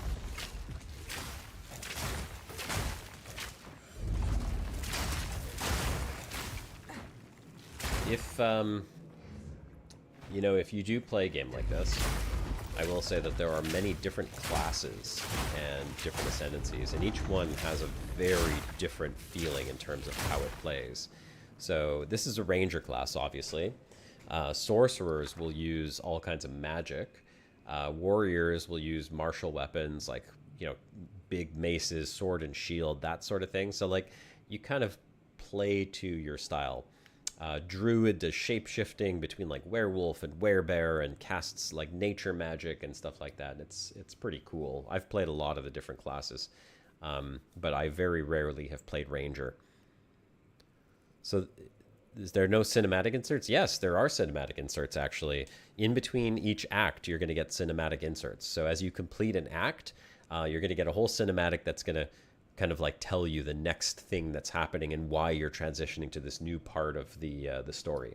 It also starts with a cinematic, which obviously you didn't see because I was already level 30-something.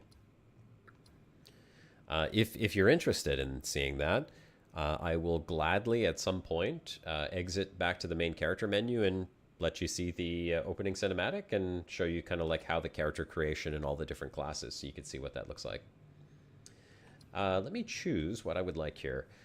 Maximum Runic Ward. So Runic Ward that they're showing here with this little weird statue mechanic that I did before, this is a whole new thing in this league. It's like a layer of defense for your character that is in addition to your armor or your health pool. But it also apparently has some kind of capabilities to let you cast like special abilities that need those. Upgrades a Kalgurin skill gem to level 10. I don't know what that is, but I'm going to take that. Hold on. 25% increased armor and evasion rating while on low runic ward. 20% increased runic ward. Increased runic ward regeneration rate. 25 max. I'm going to take this one. Alright, let's fight these guys. Ice Shot! Prepare yourself.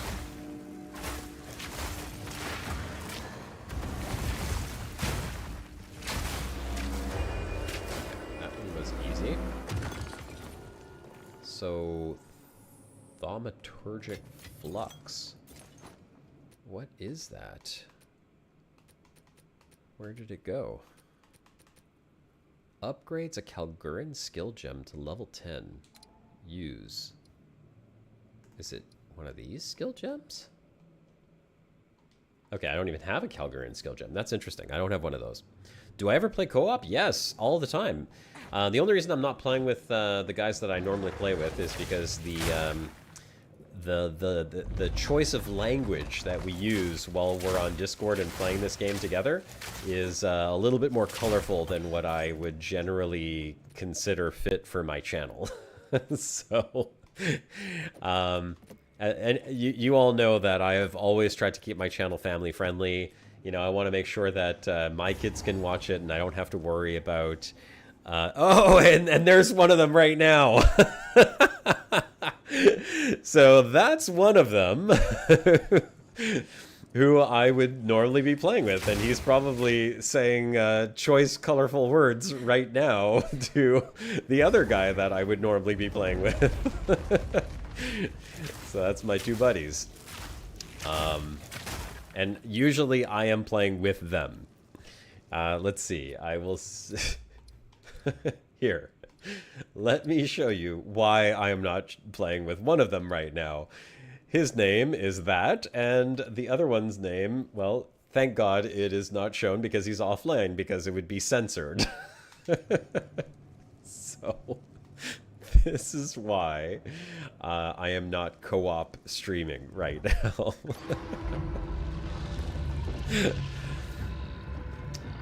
What's up, Tax? Good to see you, man. I didn't even realize you were lurking in my stream. He's he's probably far ahead of me in level at the moment. What level are you now? I didn't even take a look. Let's see. He is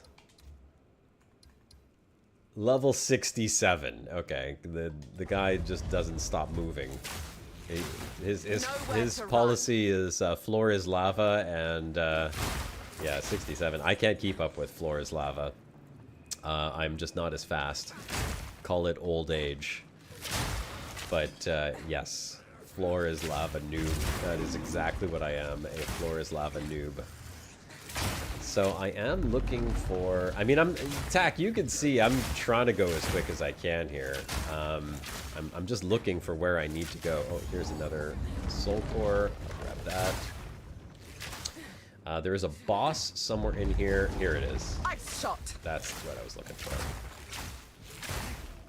Okay, so we'll open this up. We'll go fight this boss. And this is what I needed. Ouch.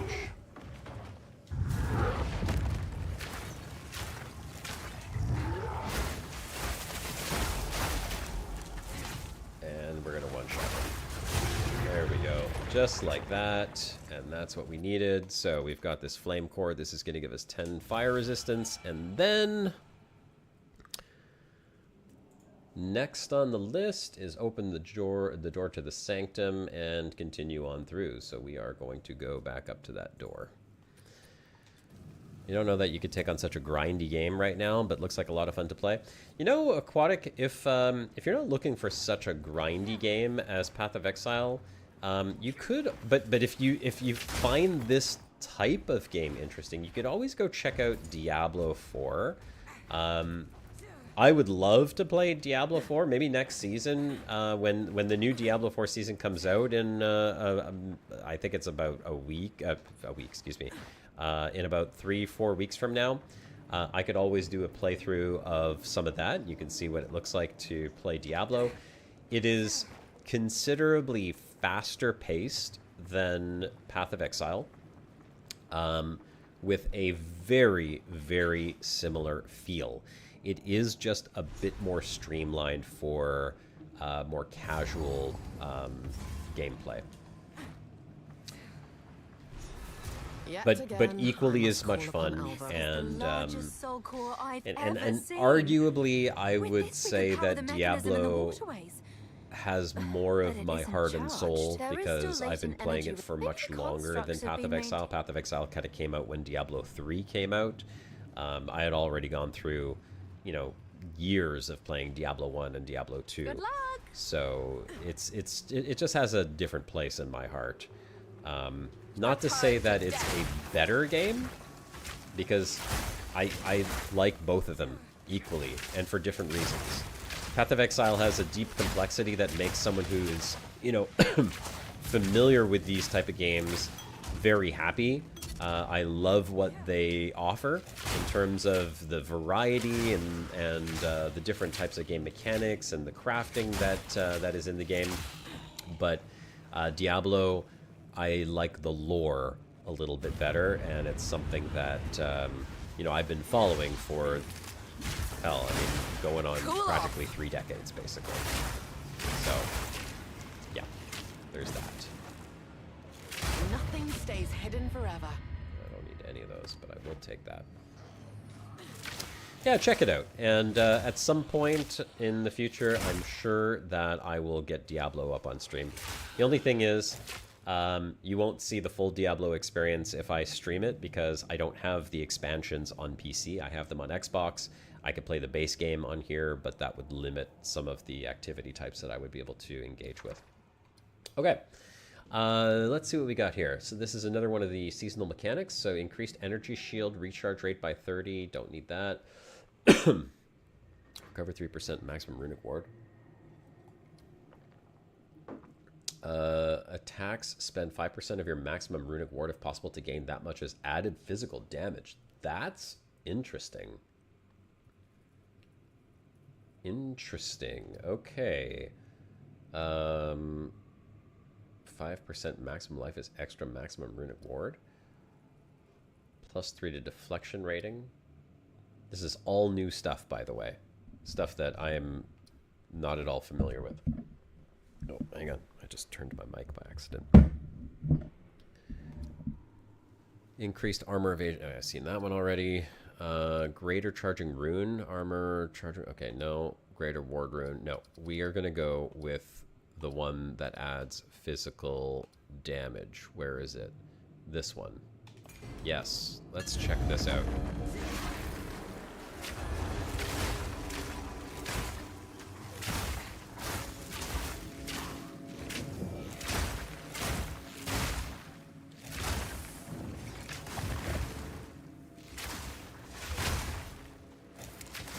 Ice Shot. Alright. So, warding rune of annihilation. Oh god, this is the... Oops, I didn't mean to drop it. This is the part of Path of Exile that could be a little tedious, is the inventory Tetris that you have to play sometimes if you want to pick stuff up. Which I'm not going to be able to do. 165 mana. Nope, don't need that. And don't need that. So we'll just move these over here. Increase spell damage. And now I can pick up this maul, which is what I do need. So, where did that thing go? So this is... It's a rune. But I have to put it into a martial weapon, which means I would have to replace one of these. So... Is that worth it? I'm willing to test this out. Pick up. So I can replace the 14% increased physical damage. And this would give me 5% of my maximum runic ward to gain that much added physical damage. I don't know where I can see how much runic ward I have. I believe it's this. So I have 65 there. 17, 20, so let's say about 40, 100, 10, I got about 150, and then this would give me 5% of that, so like maybe 7 or 8 additional physical damage versus this one here, which is giving me 14%, I think. 14% of what's on this. So I think that actually is more. Hell, I'm going to test it out, just because. Let's see. So right now, my physical damage is 52 to 99. It is going to drop. 48 to 93. But when I attack, it's supposed to spend my runic ward.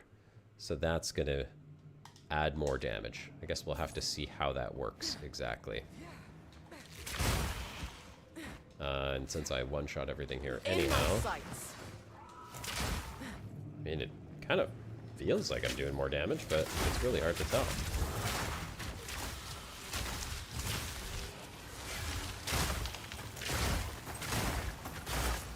It's very hard to tell at this stage whether or not that's actually more or less.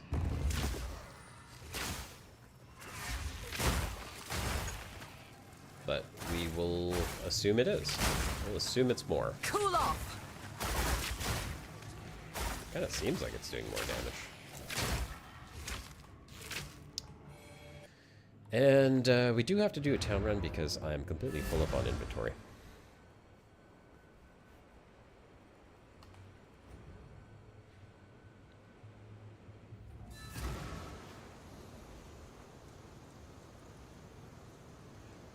So, again, you come back to this guy, talk to him. That is going to identify everything that you have in your inventory. And I'm going to throw my bow into here. Oops, I did not mean to do that. Stash it. This was an increased accuracy rating. Yeah, I'm going to play around with that at some point, and then the rest of this stuff is sellable. So, these all get sold or salvaged. We come over to our salvaging bench. We salvage that, we salvage that, we salvage that. I don't know why this is still here. I guess if I get new gear, I can add ward to it. And the rest of the stuff just goes into the bank.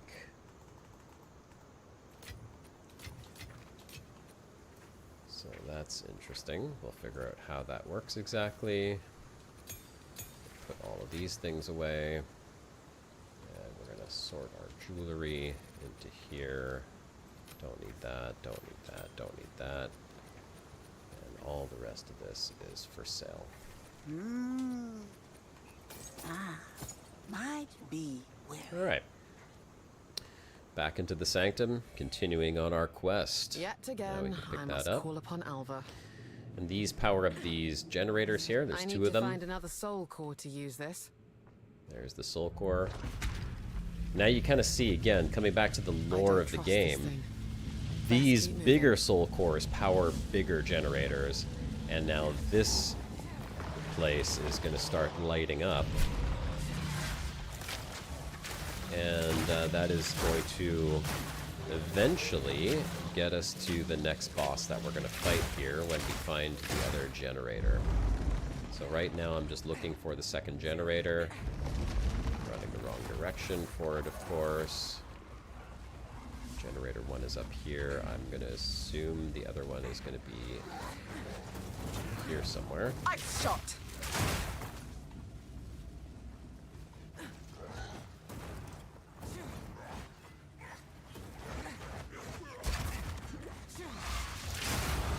Oh, and there's another level up, which is great because now we get this. Enemies frozen by me have less cold resistance and more freeze buildup. More freezing power, yes. There we go. Face me. Where is generator number 2? Okay, here's the other medium soul core that I need. That's good. So we grab that, and now we just need to find the generator, and it's right there. How do we get to it? We have to come down here. There's another medium soul core. That's interesting. There's only 2 generators. Powering up an ancient generator. What could go wrong? I don't know why there's 3 soul cores. Oh, okay. So we talked about corruption earlier. This is a corruption altar. Basically, it allows me to corrupt an item. I don't know if I want to, but maybe I'll corrupt... Yeah, I'll corrupt something just for fun. I'll let you guys decide. What should I corrupt? I only want to corrupt something that's kind of finished. There's a good chance it's going to screw it up. But this one here... I'm not going to corrupt my weapon. We'll corrupt the... We'll either corrupt a piece of armor or the quiver. So if you have a preference, let me know. Armor or quiver, and I will go power up the other generator while you guys decide on what we should Another corrupt. one spotted. A politician, they do not require my corruption stone. None of those guys whatsoever require any help from me to be corrupted.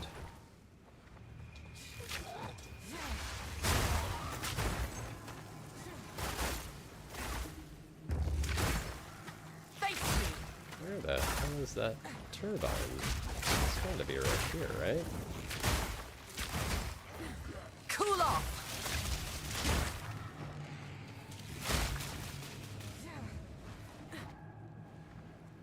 Usually it's right next to where the soul cores are.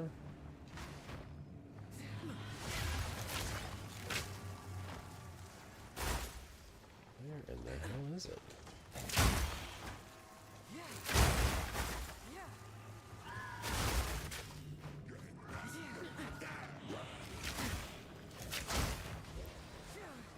Make a better choice, Space Clips. Something that I could actually corrupt that isn't already corrupted.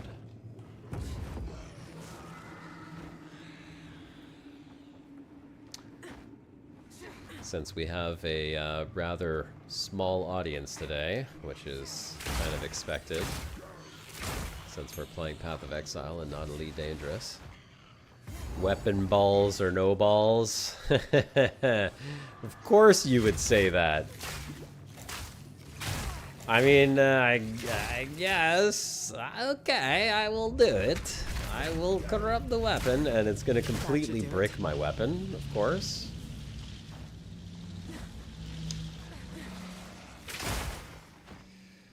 I'm going to regret this. Can you corrupt enemies? No. Corrupting is a crafting sequence. It's something that you do. No, I can't corrupt the weapon because it's not fully maxed out yet. You bricked a massive upgrade earlier. You know what I could do, though, is I could... Oh, I'm going to regret this. I know I'm going to regret this. I never have good luck with corruption. I'm going to go upgrade the weapon fully before I corrupt it. So... I don't even know if I have enough. Let's see. Okay. At least we have that. It's got everything I need. We'll go corrupt it.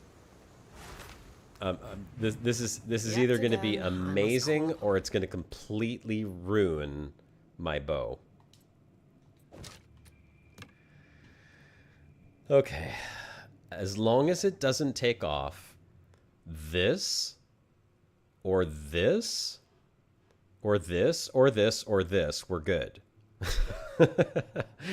If it makes them better, or it removes the mana per enemy killed, and just, or it adds an extra socket, then we're laughing. We are having a great day. If it removes this 84% increased physical damage, I cry, because I don't have anything even close to that to replace this with.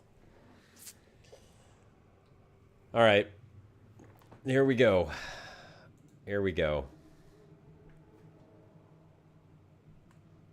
Unnatural. Unpredictable. Oh, it added another socket. Oh, yes. Okay, that's amazing. It didn't do anything else? No, 58 to 112. That's amazing. There we go. So that's a win right there. That is a big win. Okay, and we could take the checkpoint back to the beginning here. Because we've got the two things powered up. Yes. So now you can see the power coming in from the generators that I powered up. Why don't you do the honors? And we are going to insert, or we're going to take this core, and the boss is going to come out of here. Now we just have to remove it from that giant construct. Good luck. All right, boss time. Cool off.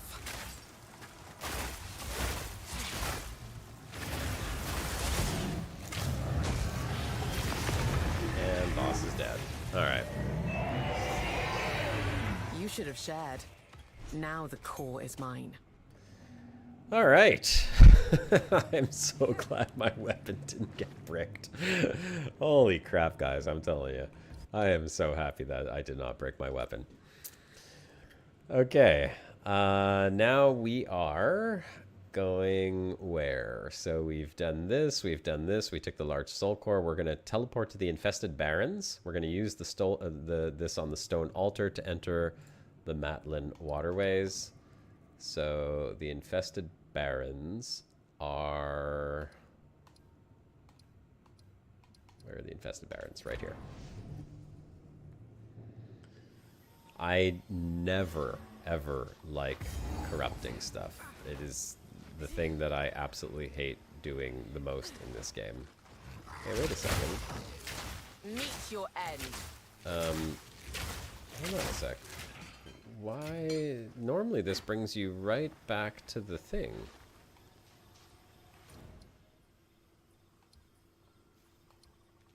Oh, that's somewhat different. Okay, so the Vol Beacon. Vol beacon, no. So this is okay. It is here then. Yeah, because the dotted line is still going over to here. This is where I'm trying to get to. Normally, in this zone here, when you port back to it, oops, it brings you right back to the place where you need to. Oh, here it is. I went to the wrong place, I guess. Okay, so now we put the soul core in here. That's going to open up the waterways, more lore into figuring out who the Vol were.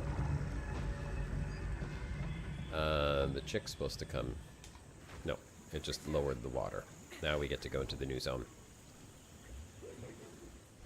Alright, we're good. More fighting. Cool off. I will say, and I don't want to jinx it, but I'm happy so far the game has not crashed. So I think that maybe the problem was in fact more the other issues that I fixed in the game, in Windows, I mean, in my system.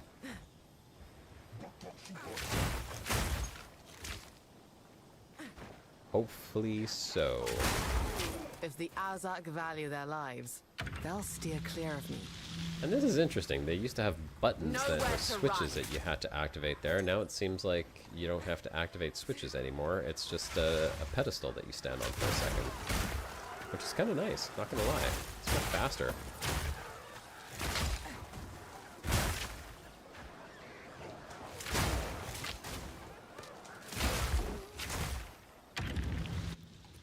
What was this? A blunt quiver.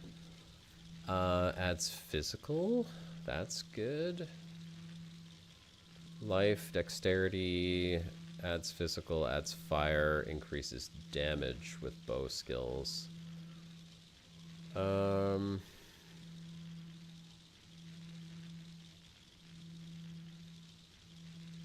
Yeah, I think the one that I have is still a little bit better. I'm going to stick with that.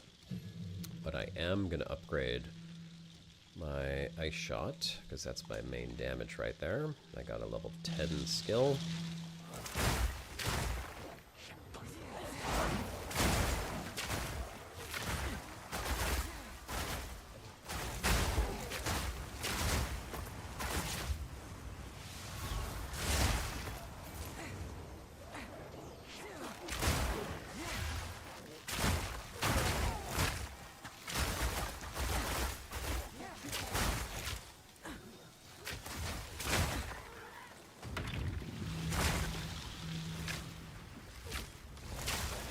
Yeah, that is considerably faster from how it's been in previous leagues, where you have to like activate these switches, and then the switches take forever because you got to stand there and like yank the switch over, and your guy goes into some weird little animation.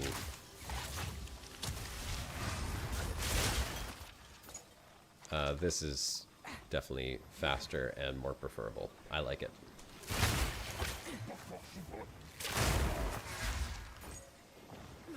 You just walk on it once, and the water goes down like super fast too. In previous leagues, that took a long time to go down. You'd be standing there and just waiting for the water to go down, and nothing would be happening. So it seems like they added a bit of a quality of life improvement there.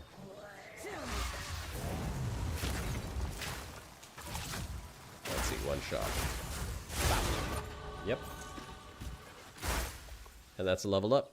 Nice. I'm gonna go back here and I'm gonna take this skill and work towards the increased damage that I'll get there. So that's a good one.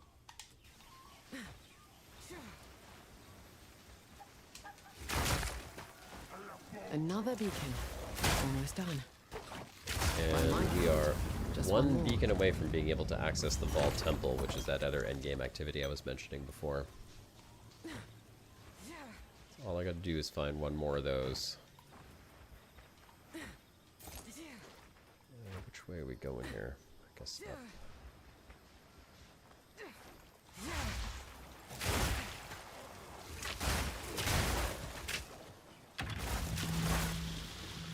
Yeah, this is super nice. Just get right down in here instantly. Ice Shot.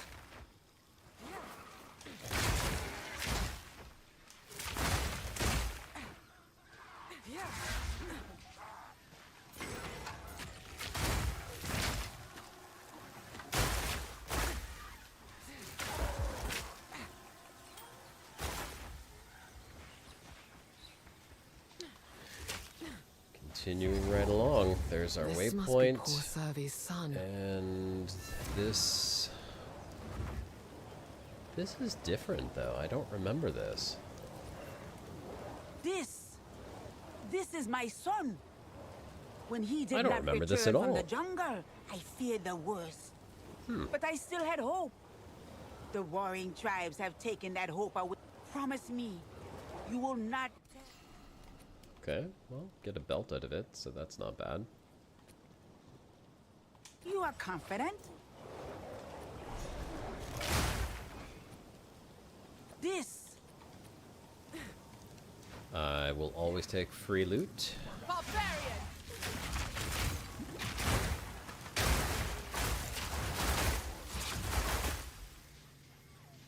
And we've got another runestone.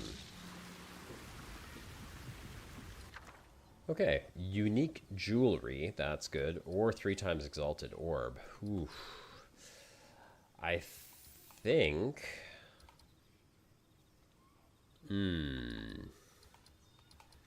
So the exalted orb is currency, and exalted orbs, I only had 2. I did use them, so they are somewhat rare at this level. Unique jewelry, I don't really think there's much in terms of unique jewelry that I'm actually going to benefit from right now. And if I look at my jewelry, well, I mean, it can't be worse than what I've got, but it might not fit my build. So it would be good for now, maybe, but not good for later.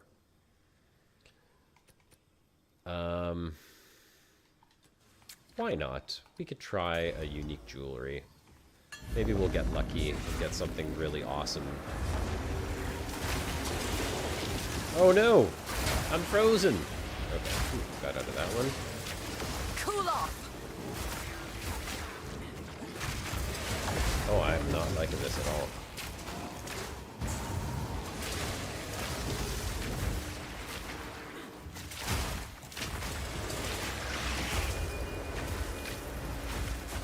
Jesus, okay, that was really close. I almost died there a couple times. Okay, we got an amulet. I don't know what type of amulet, but let's see. Mana regeneration, mana regeneration rate, maximum mana is maximum energy shield, so it's no good. That's what I thought. Such I shouldn't ancient have taken power. that. I should have just gone with the exalted orbs, like my instinct told me, but I was greedy. I was hoping for something good.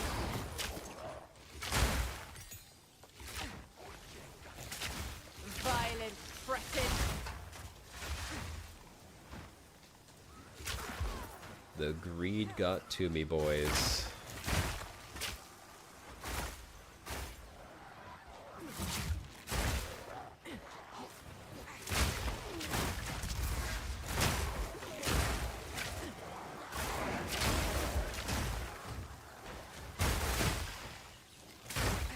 By the way, I am playing with controller, not playing with mouse and keyboard here, because, you know, a lot of people, when they do play ARPGs, there's benefits in playing on mouse and keyboard, but after I spoiled myself playing Diablo on Xbox, it's hard to go back to mouse and keyboard playing these type of games. I just find that they're easier and more comfortable when you're playing on a controller because of the way that the movement and everything works.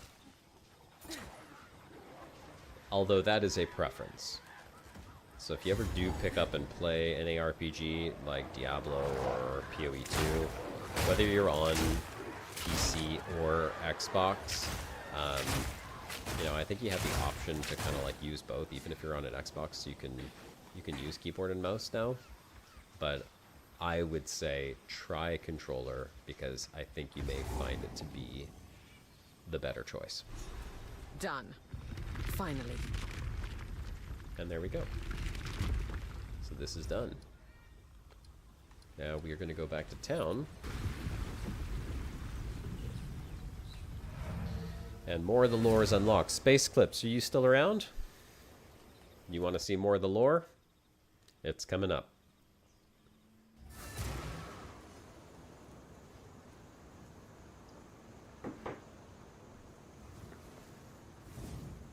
How can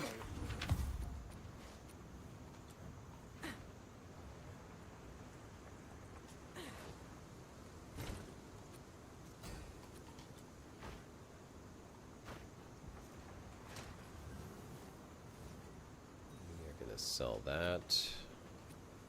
Oops. To the vendor, of Be course. warned, friend. Their queen. So, what did we get? This is for sale, that's for I'll take sale, it. that's to be sold. Wanted to keep that. Let's see the belt. Life, max mana, charm effects, and flasks. I mean, the life is kind of nice, but it only has one charm slot, so I'm going to get rid of that. It's a deal. Ooh, this is good. Ice Okay, Shot. so this is actually a really nice upgrade. I've got chaos resistance. That's a good one to have. And it has the strength, but most importantly, 4 to 11 physical damage. That is a rather large upgrade to my arsenal because all of my abilities convert physical damage into cold damage. So the question now is, which one do I replace? This one here is a resistance ring with chaos damage, which I don't really do. And this one here has a physical damage and lightning damage to attacks. I think I'm going to replace this one right here. Yeah. Oh, and that's a level 10 spirit gem, so I can actually upgrade my herald device. Nice.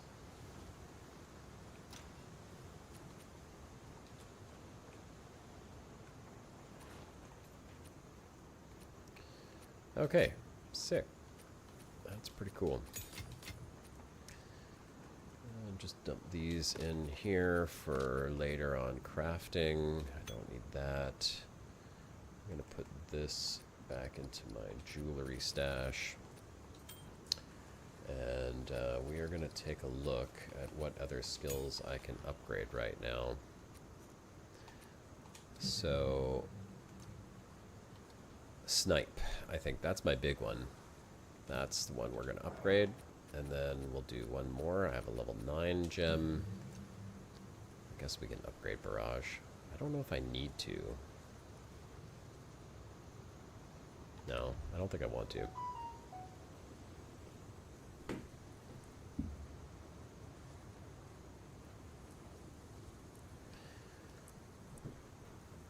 Yeah, so we'll just put this away.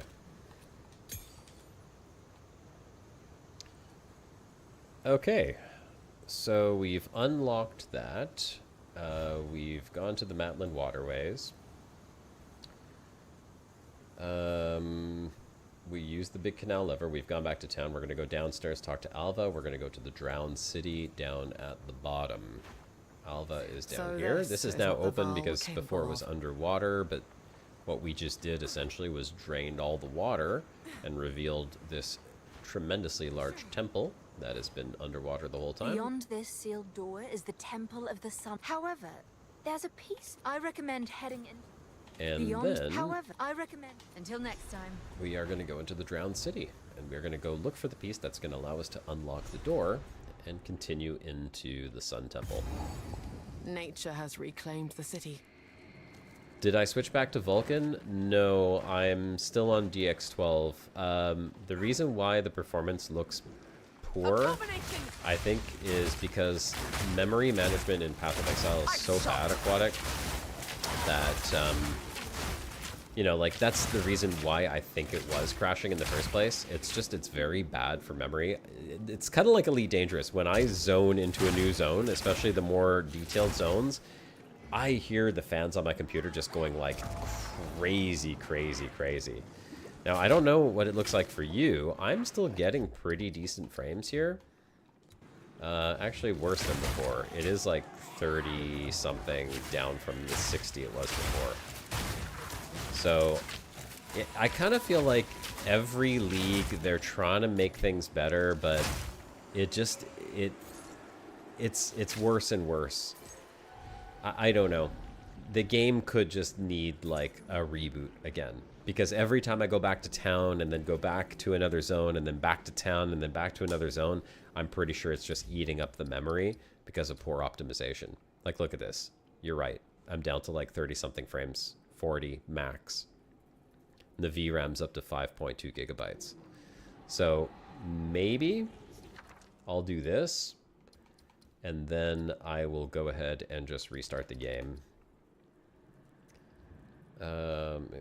Quality of the ones, no. Lightning damage, int. Quality, lightning damage, martial weapons, yeah. We'll go Stormwind. Those swirly watery things are death, by the way. You do not stand in them. They will kill you very quickly. Oh, Greater Storm Room. That one. Yeah, we'll give it a quick restart.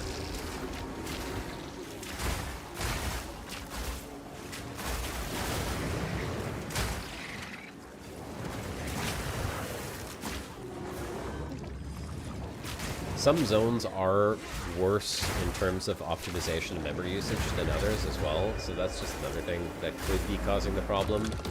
But it's worthwhile giving this thing a little bit of a kick just to get it back into shape. Let me go ahead and do this. I'll restart the game. And we'll cross our fingers and hope that that brings the performance back to where it was. Thanks for pointing that out, though. I was noticing a bit of a dip. Get the game back up here in 1 second. Hopefully that fixes the problem. Let's see.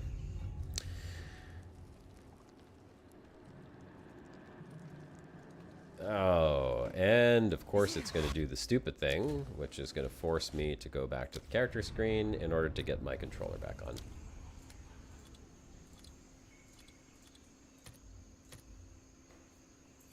But we're level 39. We have almost made it to 40.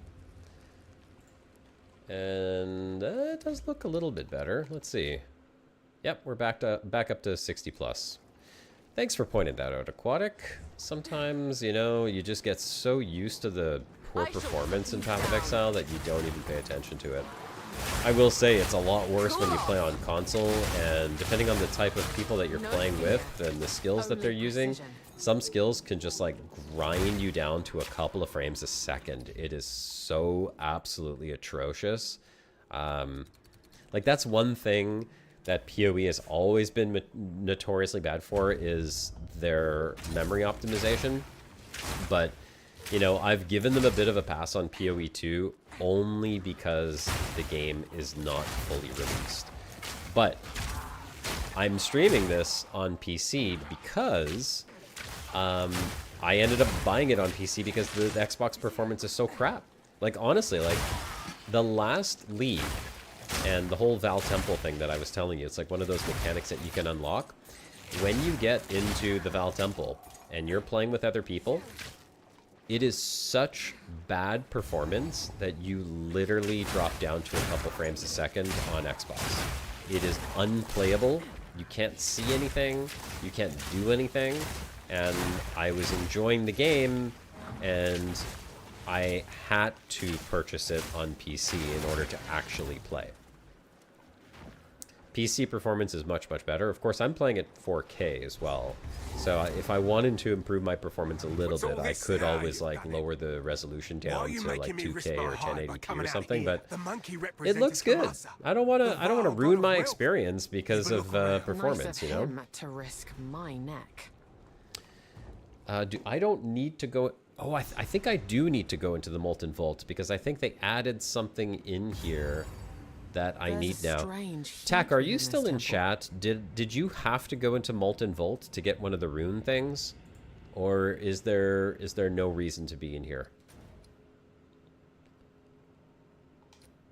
I'm pretty sure the Reforger... What's the Reforger? Oh! Oh, the reforger. Yes, the crafting thing. Okay, yes. So there is a reason to come in here and do this. Okay. Yeah, 3 to 1. Thank you. Yes, you do need that. Yeah, see, like, I can tell right away the performance in this zone, just because of the close quarters and the lighting conditions in here, and it does look really nice in 4K. But it's much better. Like, I don't know how many frames I'm getting here. Let's see. Oh, it's still... Okay, it's like mid-60s instead of lower 60s. But it feels much smoother. And again, I'm playing in 4K right now, so I could obviously change that and get even better performance if I wanted to, which I do not. My wife bought me this monitor for Christmas, and I absolutely love her for it, and I love the way that games look in 4K on this. It is amazing. Ice Shot!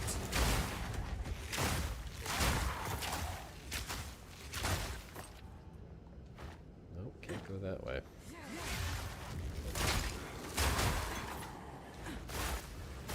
That's an upgrade.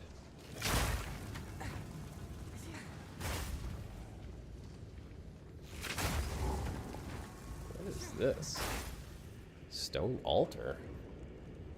Oh, they changed something here. This is new. There's never been a stone altar in here before. I shall overcome. So that's a new thing. So I'm guessing you have to find a soul core to activate that.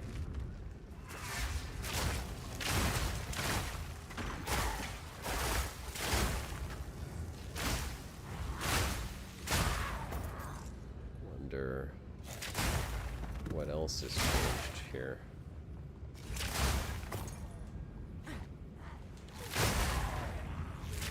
There used to be a boss in this. I'm assuming he's still in here. 31. Yes, I can hear the boss. If you have headphones or your volume is up loud enough, just listen carefully. You hear the clanging. Bong, bong. Same layout as day one. There was never a stone altar there. What the hell does that do? You just went to the boss and you went down and he opened up the thing and all the lava came out. So there's like a stone altar hovering over the lava back there that looks like you can activate it.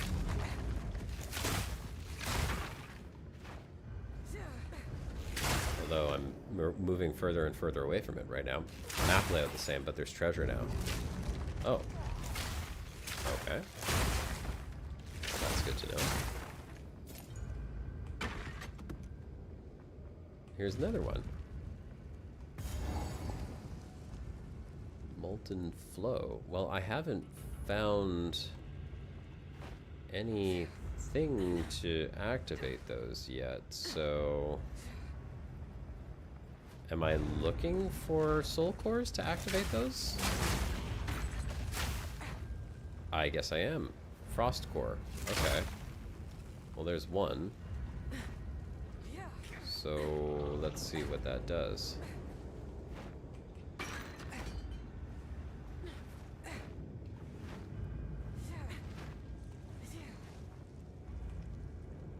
So this is going to do what? Oh, that's kind of cool. Oh, okay, okay, I see. Okay, well, that's cool, I guess. That's what you meant by treasure. Okay. I mean, nice to get, but probably still very much optional if you're just trying to get through the campaign. So I'm not going to bother if I find another one of those, because I just want to get through this.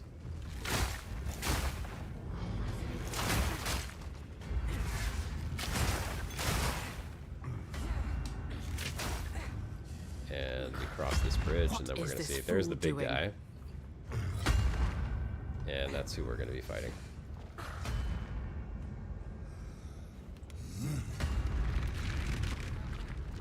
All right. And then we take a little elevator down. And we are going to one-shot this guy proper this time. Oh, I need to remember to put a rune into that other socket that I got on my bow. Because that is being wasted right now. No, thank you. Cool off. Okay, ready? And one shot. Oh, yeah. That's what I'm talking about. I got the shot good that time, boys. That's how you do it. That's how you take out that boss. Normally, this guy's chasing you all the way down this damn canal here with lava flying all over the place and all kinds of stuff. Unless you just one-shot him in the face using your sniper shot like I just did. Damn right. That's how we do. That's how we do, boys. That's right. All right. I've killed him. So we are going to go back to the Drowned City and continue on after we have this quest item. Well, what is this? Oh, I guess this goes to Oswald. Okay. Treasure in particular. Keep anything you write. He gives us a skill gem. Thank you very much. And an Artificer's Orb. Okay, wonderful. Thanks, buddy. Appreciate that. Quickly. And we got our reforging bench, which is Still what alive. Some we odds and need. ends we found in the jungle. That's garbage. This is... Oh, look at that. Okay, so we got an equipment upgrade here, I think. We definitely got an equipment upgrade.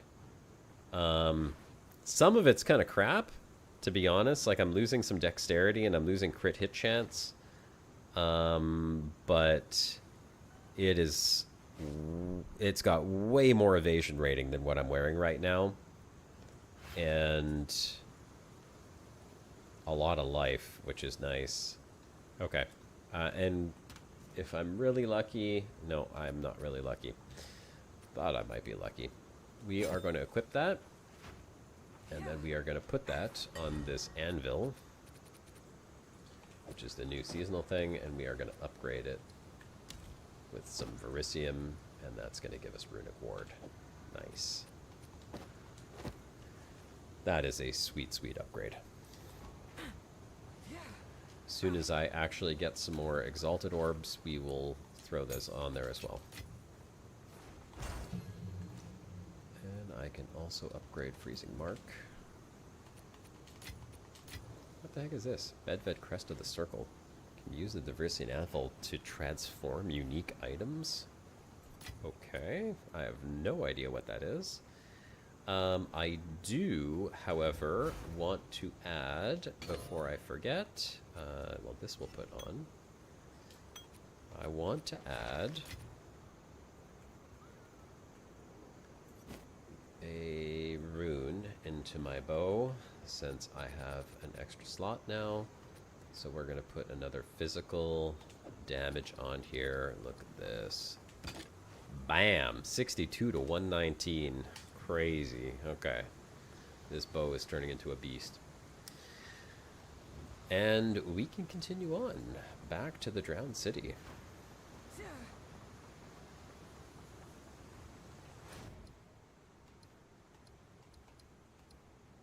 Oh, I didn't get the waypoint down there, though. Oh, I guess I could just take this back to the Molten Vault and then walk out. Yep. That's the easy way to do it. Hopefully the instance hasn't reset and I still have my map, which I do. Amazing. In my sights. Ice Shot. And there's level 41. Crazy. Okay, so with a new level, and I'm up to level 41, I'm going to check my guide. Again, following this guy's guide right here. So level 42 is when I get my next kind of change in how I play this game. Now we want to go down here. and grab these skill speeds.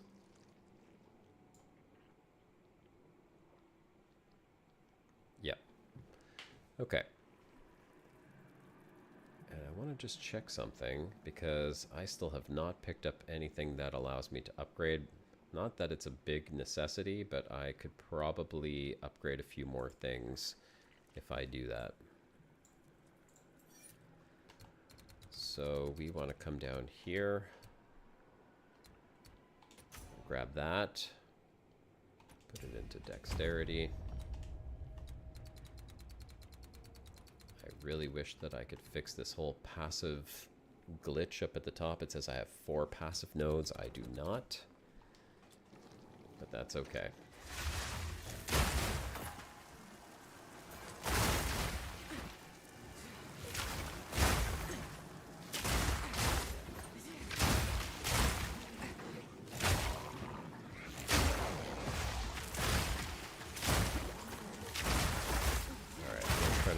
Bottom of the drowned city.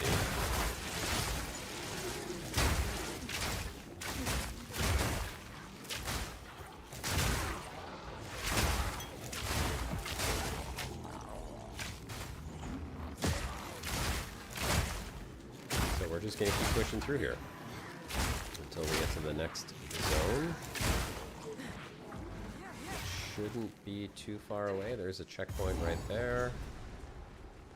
This is the apex of filth. Okay, perfect. Let me just double check this.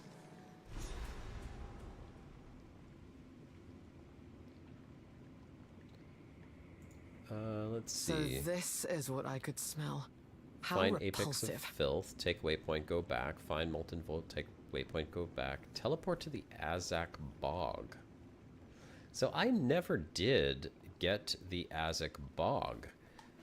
I know that was a problem that my buddy was having yesterday as well.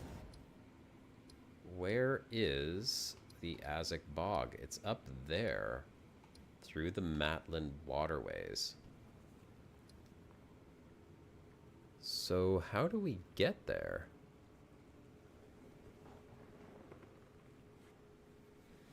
Tack, I don't know if you're still on, but do you remember how I get to the Azak Bog? What I need to do first in order to get there?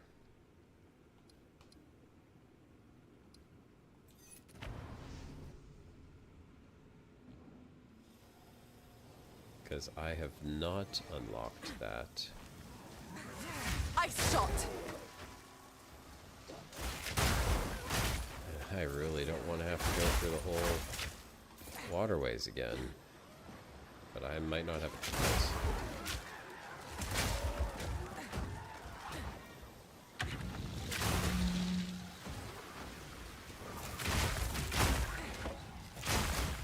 Really am not inclined to go through this entire level again.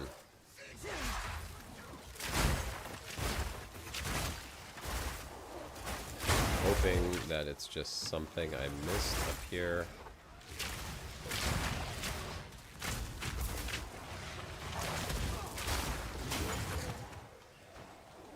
But I don't know what that would be. I won't hold back.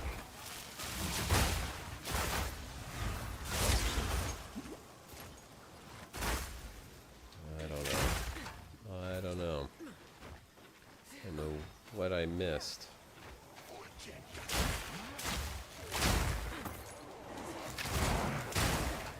But I'm glad everything's drained and I don't have to do it a second time. So at least it's quicker to run through here.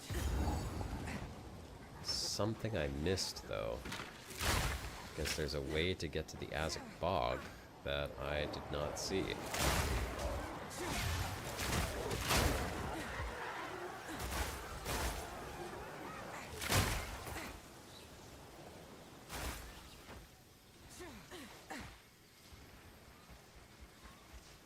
Okay, that was way faster. Okay, so this is the canal mechanism, so obviously that's not what I'm looking for. Is it something here? No. So what am I missing to get to the Azak Bog?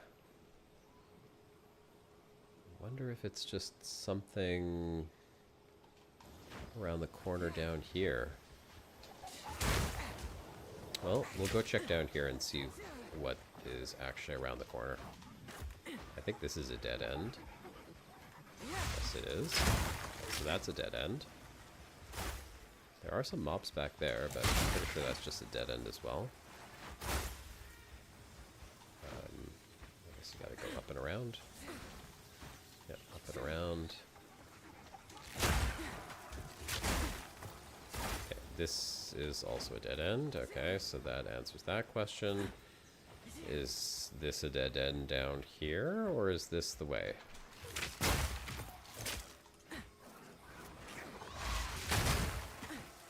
That's a dead end.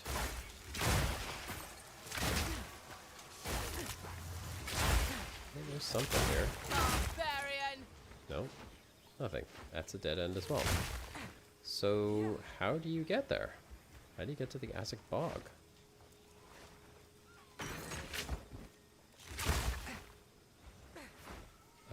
Yeah. Okay.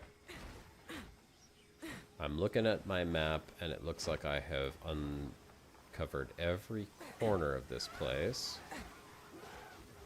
Let's come back to the beginning. Maybe there's something at the beginning? Oh, this is where you come into the zone. Oh, wait. Maybe it's right here? Ah, here we go. Here we go. Okay, nice. Got it. Perfect. That's what we were looking for. Stay sharp. A rune These stone is close. Azak treat Okay, their land with so there's a no rune stone in respect. here, and there's also a boss that I'm going to get some extra stuff. I believe it's some more spirit, which lets you cast other abilities.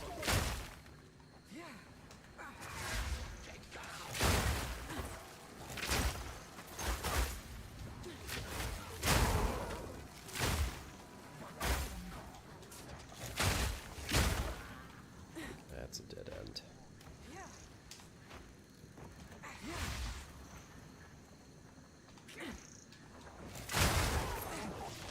Effigies of death.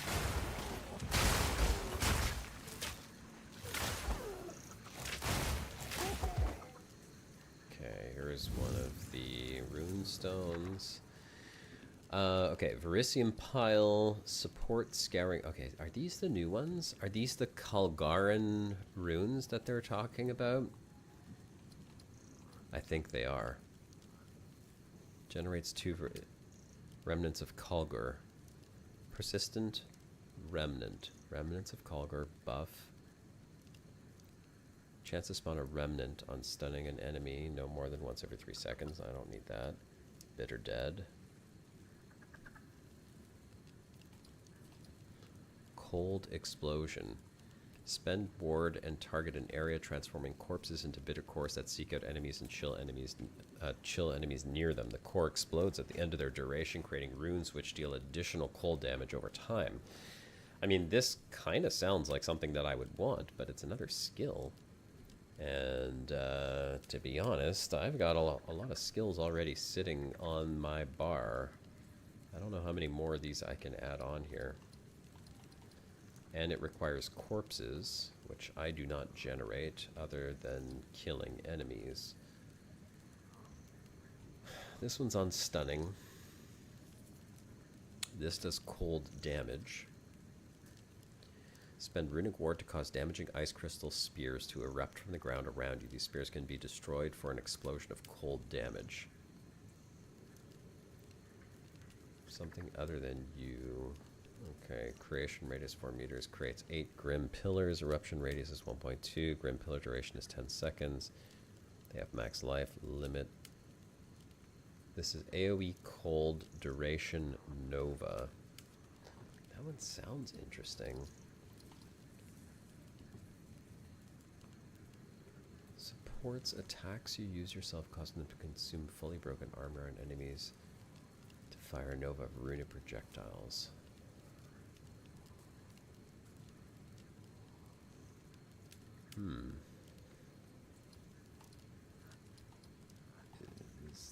this that I want? Fire 7 projectiles. So this is a support. This skill will copy the level of the gem it was socketed in. Supported skills cannot break armor. I don't break armor, so that's not a problem. This fires 7 projectiles, but it doesn't say what type of damage they do. Projectile trigger payoff.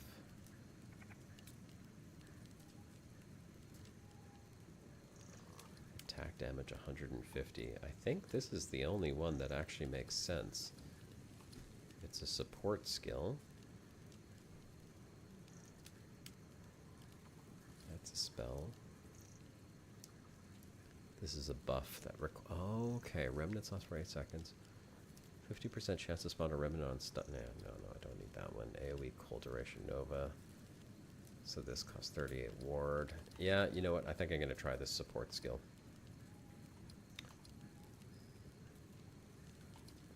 It's the best out of the bunch, and see what it does.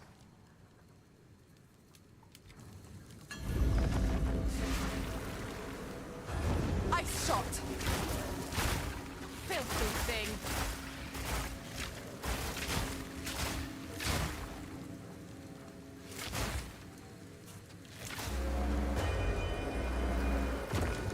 Alright. Oh. I got some other stuff here as well. That's nice. So. Rune Forged Blades. AoE. Attack projectile trigger payoff. Let's see if I can socket it into...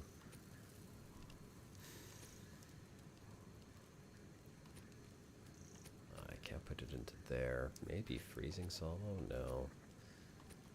I guess that's just going to stay here for now. I'll figure out where I could use that. I'm sure there's something interesting I could do with that. Oh hell, you know what? Let's test it real quick.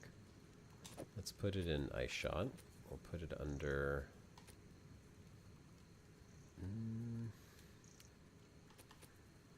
Rapid attacks.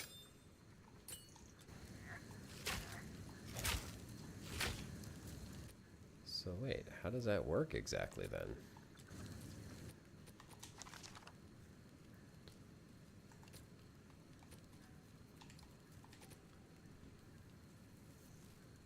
Supports attacks you use yourself, causing them to consume fully. Oh. Oh, never mind. It has to consume fully broken armor in order to work, which I'm not doing. Okay, never mind. It seems like a cool skill, but you actually have to break armor in order for that to work. And I do not break armor. Barbarian!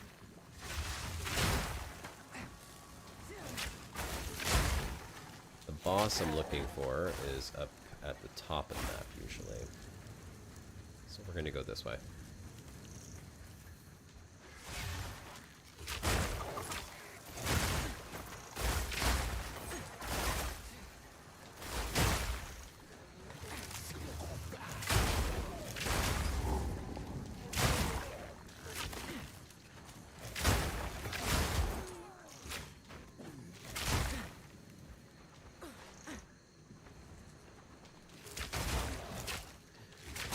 Should be right up at the top.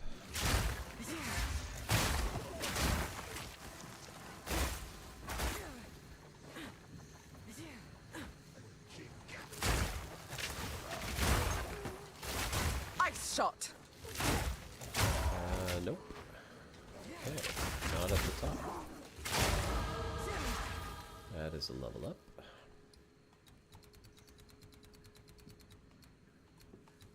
Grab this, increase skill speed, that's always good.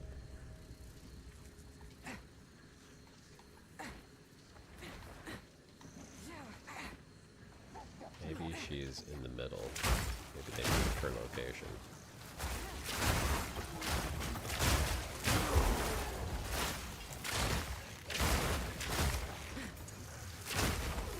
I doubt it.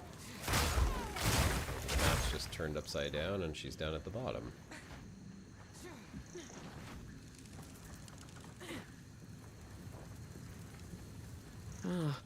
This is not what I expected.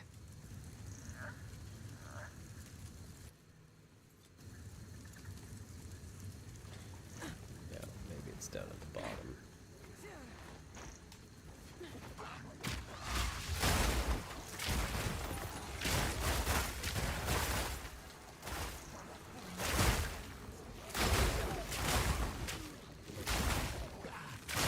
Where are you at, Bog Witch?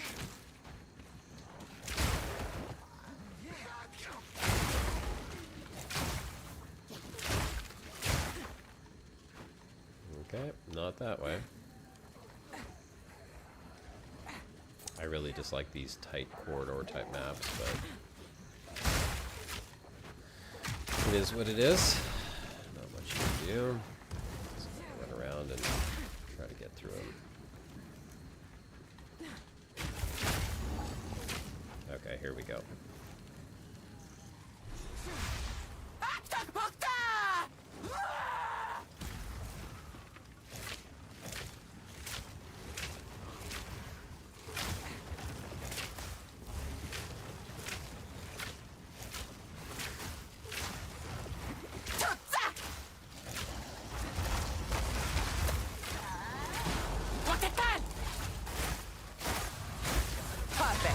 And one shot.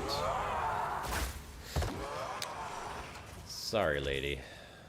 That's just how it's gotta be. Disgusting thing. Alright, so we got 30 maximum spirit. And we got this spear. And now that we have completed the Azak Bog, activate the flame skin. I know, right? It is one heck of a bow. It's the skill, man. It's all how you pull the string. Kill that, loot the spear, and use the skull. Teleport to the molten vault. Otherwise, go to town. Talk to Oswald. Teleport to Apex of Filth. We don't need the mushrooms. Kill the Queen of Filth. Get the temple door idol. Okay, we know exactly what to do now. It's a pretty tough build, Spooky. That snipe is doing a lot of damage, but it's kind of contingent on lining up a few things before it happens. So the first thing we got to do is you have to freeze the boss, and then once the boss is frozen, then I'm hitting a rapid attack that shoots my next attack multiple times, and then the next attack that I'm shooting multiple times is a charge up attack that you have to release in a small window in order to get what's called a perfect shot. And if you do everything and it all lines up perfectly, it's pretty much instant death for any boss. So that's kind of what I've been working on. Immune to poison, immune to ignite, immune to bleeding, immune to freeze. All of these are good. I like, personally, immune to freeze. One last Because I hate freezes. Noise. Yeah. Immune to stun, and we'll get rid of that. Okay, perfect. Greetings. Noise. Nice. Oh, okay, that's better. Were you translating from Japanese or Chinese to get that, Spooky? Noise. Seemed like a bad translation. Wrong character in the translator there.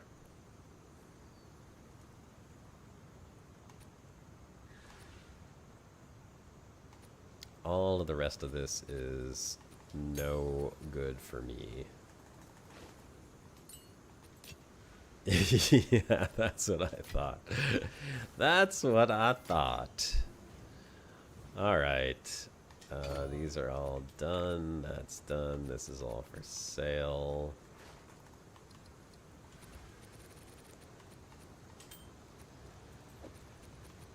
See, I guess that's the one thing I like about Vietnamese is even though it's hard to translate, it uses English letters, so it's easy for me to read and tell if I'm typing it wrong.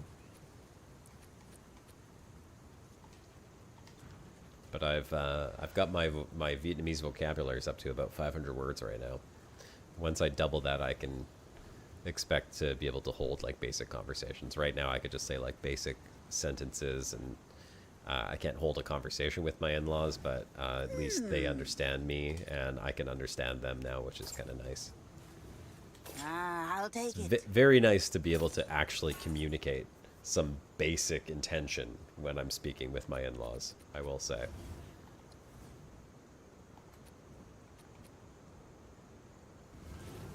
Let's see, increased amount recovered, 276 for 2 seconds. Actually, yes, that's gonna be Keep good. it full. Keep your eyes sharp.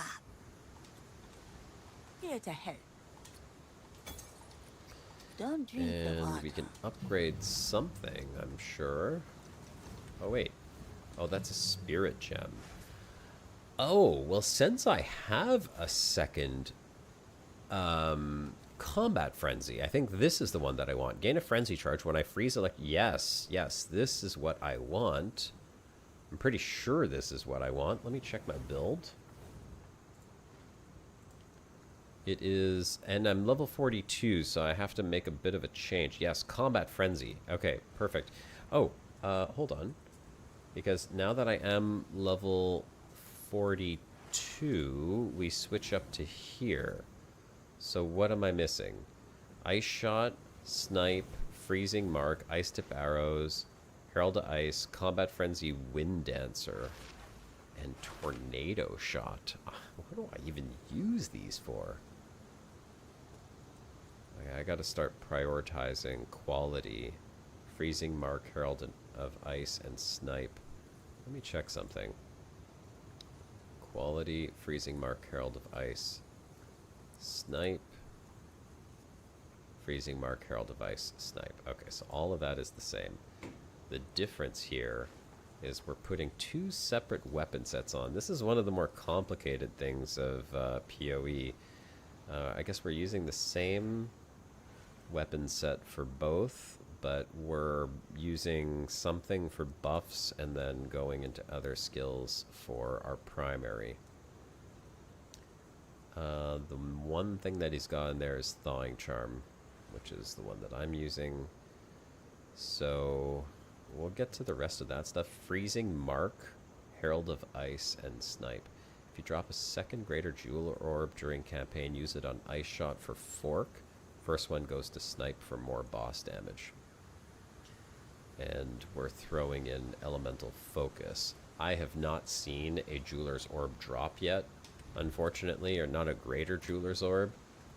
That would be right up there, but I do have a Lesser Jeweler, so that's good. I can use this on... ooh, which one do I want to use it on? I want to use it on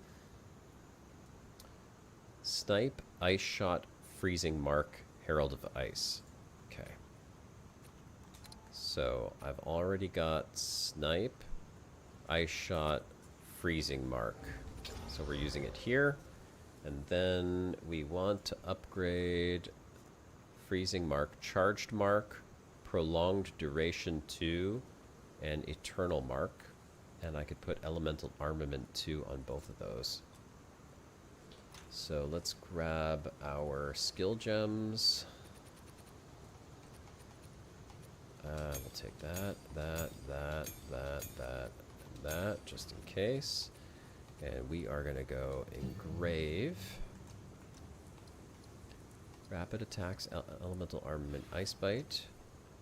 Snipe is Concentrated Window of Operation. Okay, so this one here is what I need to upgrade. I need to take out on Snipe. This one, we're going to unsocket that. We are going to put on Elemental Armament 2 into Snipe.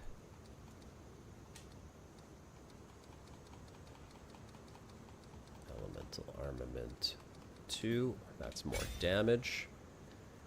And then the other thing we wanted to do, charged mark, prolonged duration 2, and eternal mark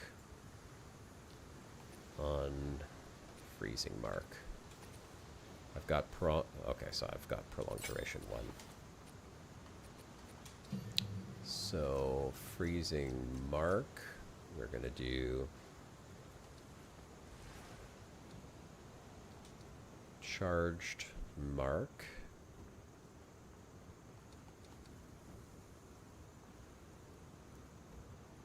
Oh, I have to use level 3 skill gems. Okay. Prolonged duration 2. That's 1. Freezing mark. Charged mark and eternal mark. Eternal mark. And charged mark. Do I have charged mark?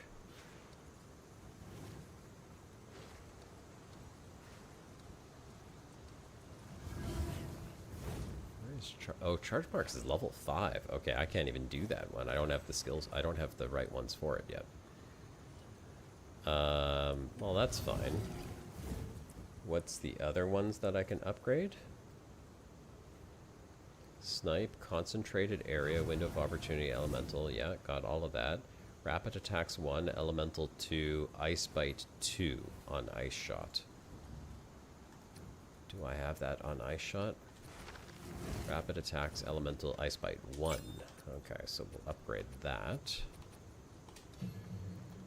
on ice shot. We want ice bite 2.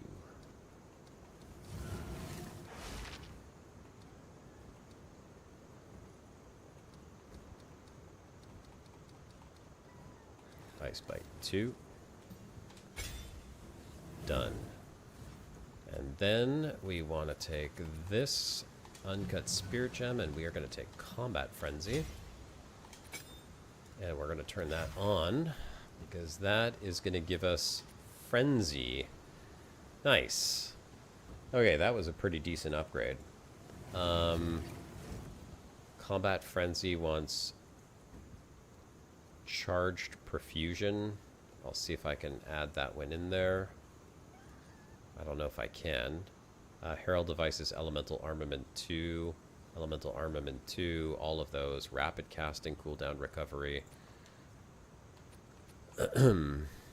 Let's see if I can actually do that. That's it, right? Charge perfusion, I think it was called. Yeah, charge perfusion. So what does that actually cost me? I can't put it on because it's got a cost multiplier that I would not be able to afford. Okay. Okay, I've got everything there. Ooh, I don't have enough intelligence for Ice Bite 2, apparently.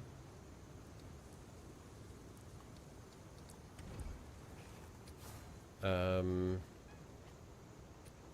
I guess I do.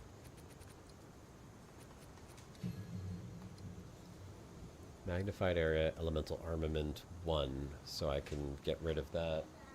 Hey, buddy. What did you catch? Oh, an antlion. Oh my god, that's a big antlion. Yeah. My son is going to be an entomologist. He has caught an enormous antlion. Do you want to show it to the camera? Yeah. Here, put it in my hand. Where is it? The camera's right up there. Here, turn your hand a little bit. I see it. There's your antlion right there. Can you pick me up and do? Yeah, here, you want to show it to the camera? Here, hold it right there. Put your fingers down a little bit. Okay. Oh, where did he fall? Hold on. Where did he fall down?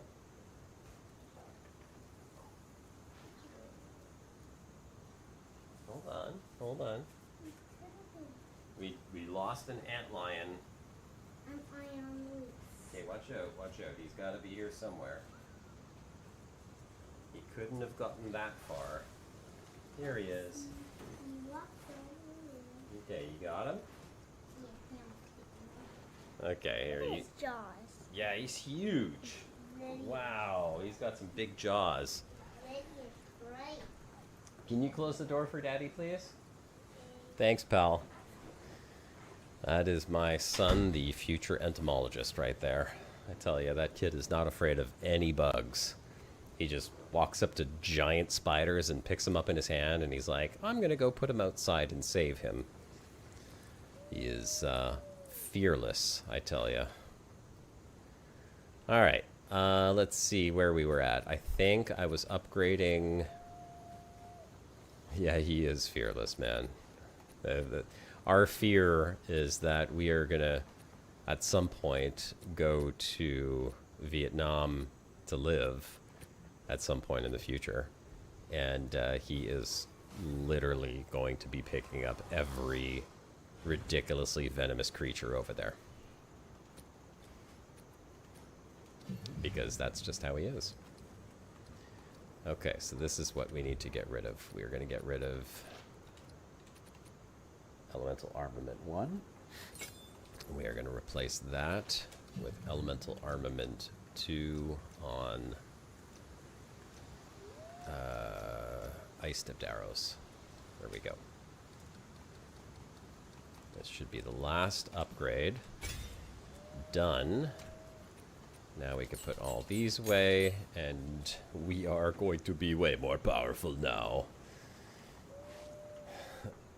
We brought home another salamander today, so now we have 2 salamanders, an eastern gray tree frog, a American toad, a tank full of antlions in their own sand pit, and some fish. Yeah, any kind of interesting creatures he finds outside end up coming to live in our house.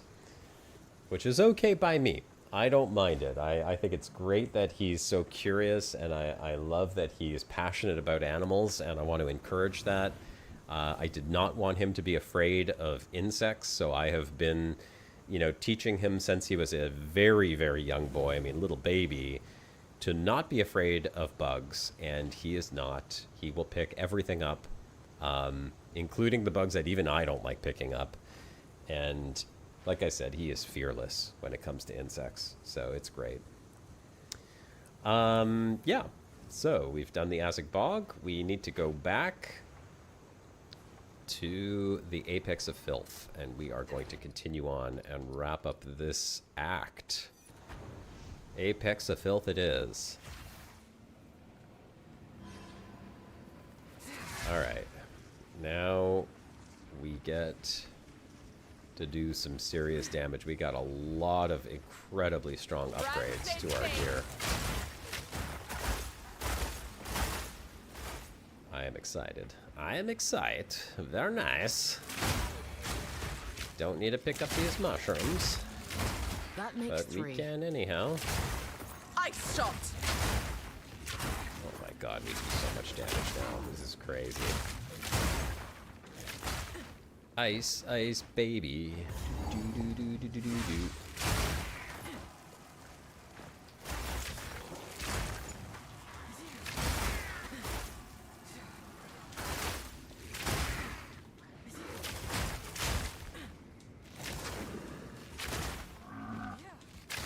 Oh, I got the frenzy shots going now. So I'm not even sure what the point of that is, though, because I don't know if I have anything that consumes frenzy. So if you notice now, I've got like this little green thing spinning around me.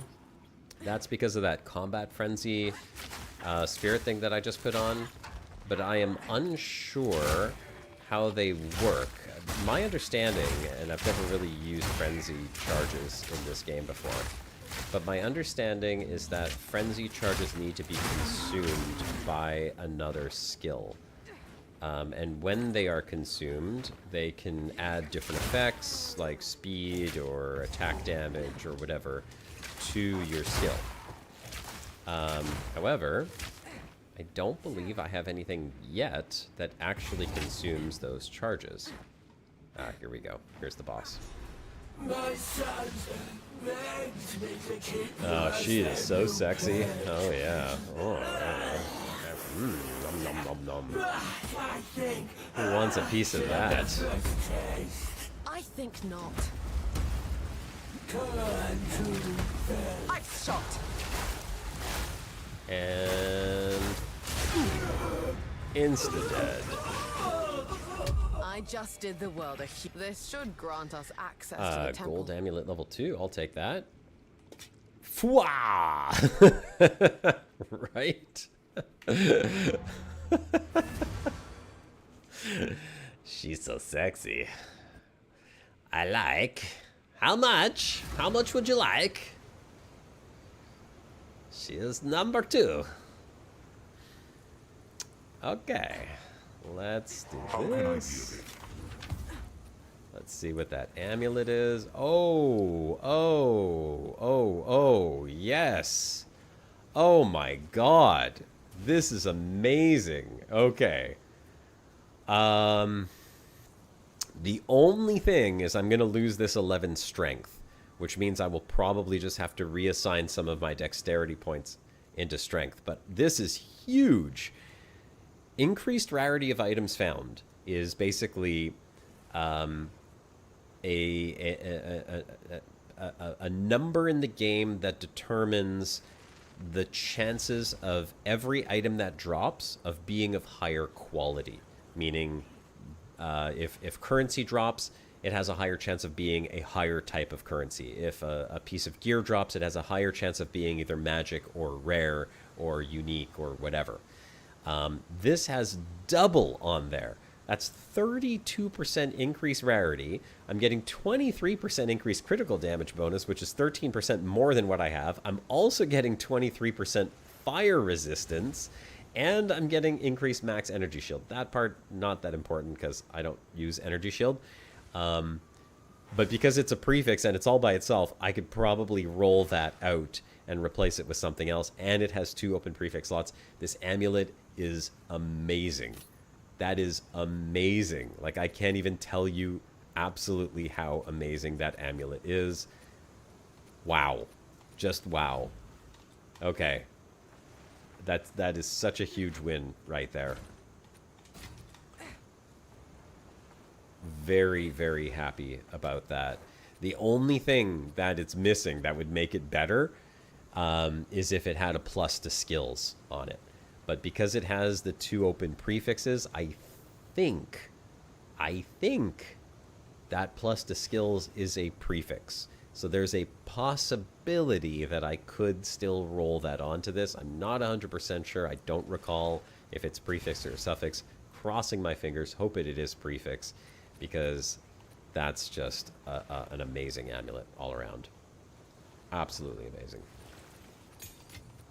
Holy crap. Okay. I don't need these mushrooms. I don't even want them. I just need to get rid of them. But I can drop them when I get into the next zone. Fwah! That is so freaking nice. Oh my god. Whew. I definitely like that amulet. Very happy right now. Get rid of those.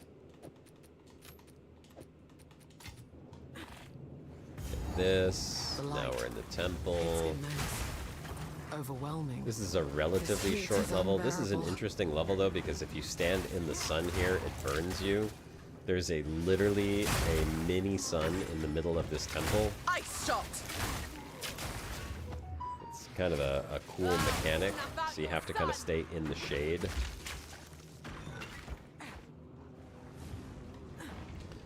You can see I'm burning up. There's this, well, stand in the shade.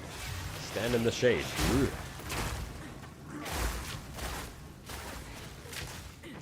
This is usually a quick level to go through. There's not much you have to do here. other than just find the corner of the map that has the stairs that go up. There's the first one. So we're going to go up here. And then we are going to go and find the next corner that has the next stairs going up. I'll grab that. Yes, we are not going to go that way.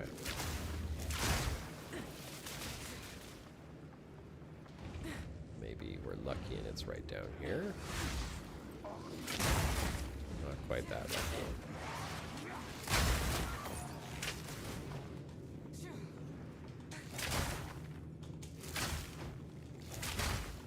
Nope, not this corner, so we know where to go. But we do have to get this. Okay, what is this? Rune of the Blossom. Plus 50 to spirit, minus 1 to spirit per 2 levels. What? That's an interesting one. Rune of Culmination. Gloves. 50% chance to build an additional combo on hit. Okay, Rune of Vitality. These are all new. Huh.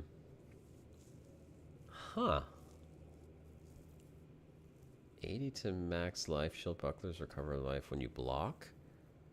I think this one is like the best one. Minus 1 spirit per 2 levels, so that's gonna only be, yeah, I mean, that's crazy. Plus 50 spirit. It's actually really good. Let's just back up a little bit.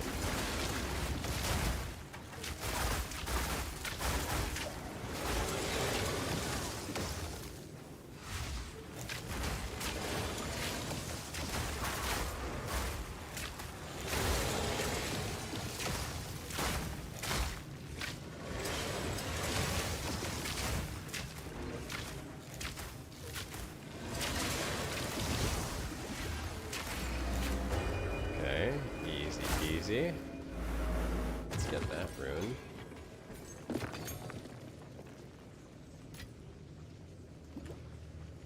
Not bad. Okay.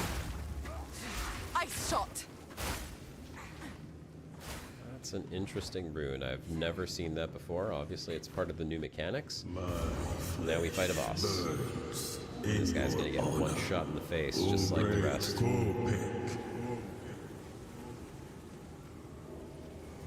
Come on, big guy. Let the sun curl your flesh. Can't kill what you can't catch. You fool. And bow.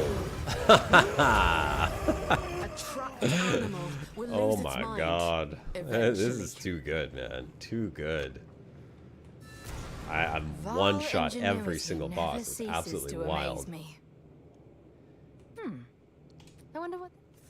Alright, more lore. These Sorry, runes. Space Clips doesn't seem I like can you're make around symbols anymore. for blood and Oh, right, it's pretty offering. good. God.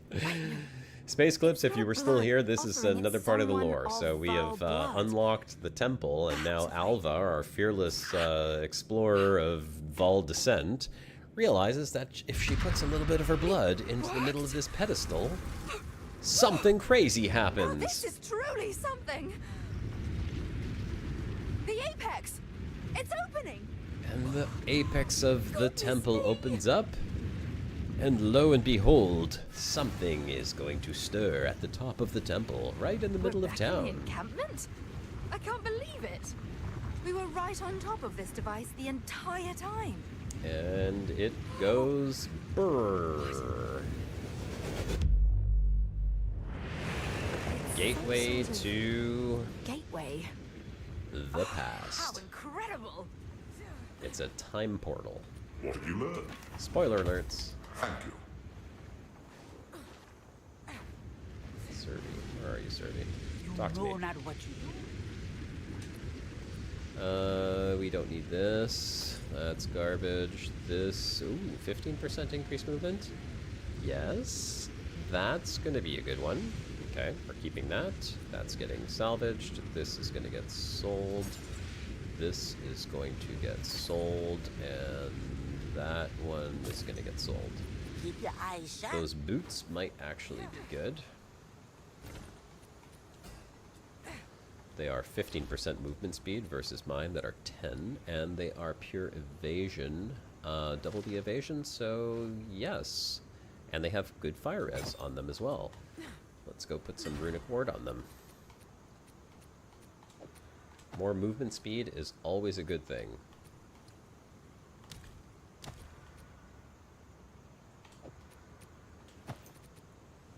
And they even have more runic ward than the other stuff. Perfect. Here to help. Get rid of those. And the rest of Beware. the stuff can go in stash.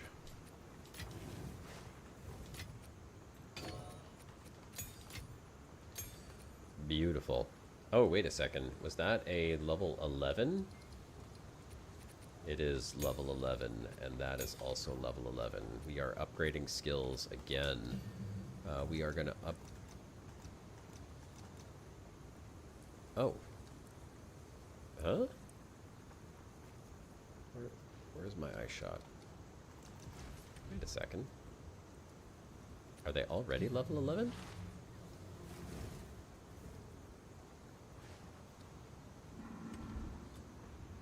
That's odd.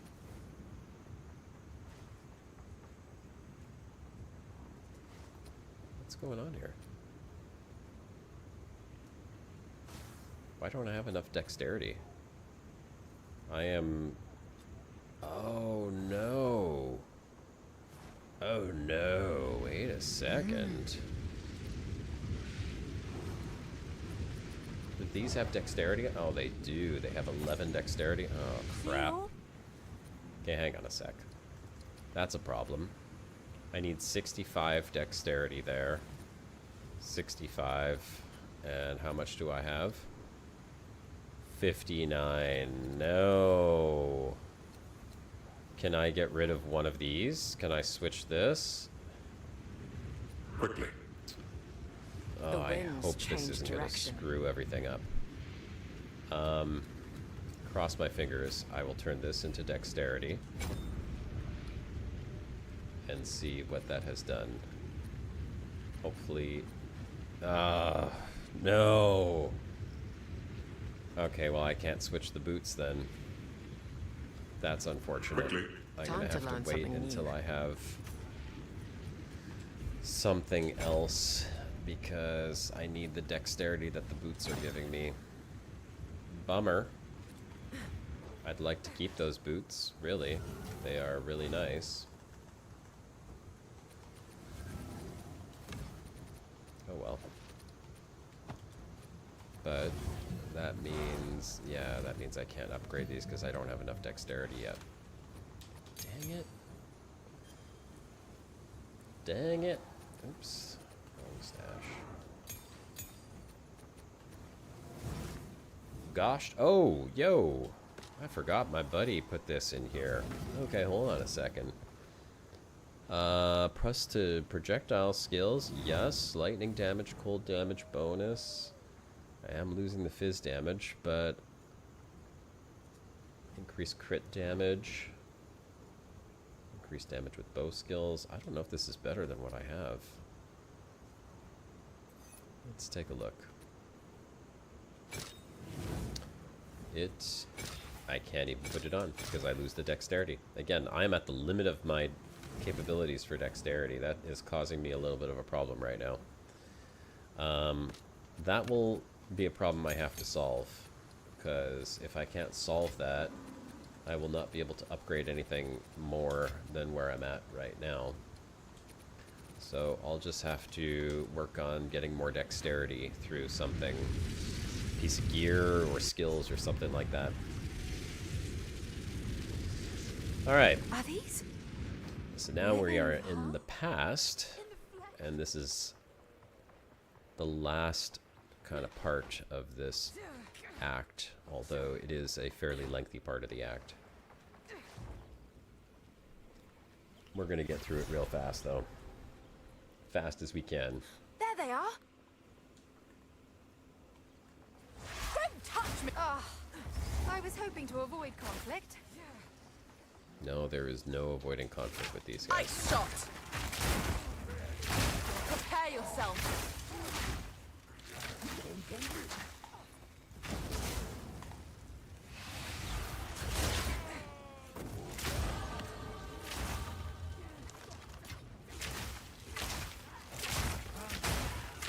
I am going to have to set up my skills a little bit differently, though, because the way that the guy's got it set up is that he's using what's called weapon set points, which allows you to assign points. There goes the frame rate again. Yeah, you know what? It's this zone is particularly bad for frame rate. I don't even know if restarting the game would actually make any difference, but I don't mind trying. Oh, that's weird. Okay, so when I look at it in OBS, that is not how it's actually looking for me. It looks like OBS is what's hanging. I'm seeing 43 frames a second. You can see that up in the top corner. It's actually OBS that's hanging entirely. I wonder if the game is somehow messing that up. Here, I will restart the game, because it seemed that it slowed down OBS as well. Even my video got laggy there. I noticed it when I looked over. That's really weird.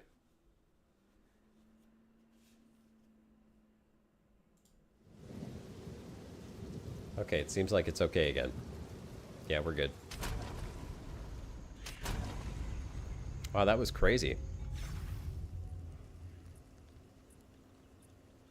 Well, I mean, it could be OBS was doing something, but at the same time, I mean, I've never seen that before.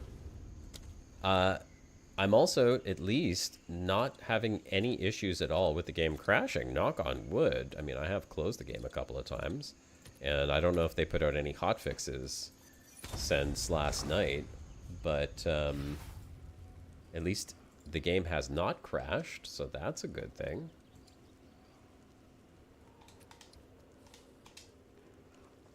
How's that? We good again? Yeah, we are good now. And I did get another one of these ascribed ultimatums, but that is not going to grant me skill points. I guess I'm too high level right now. Nowhere to run.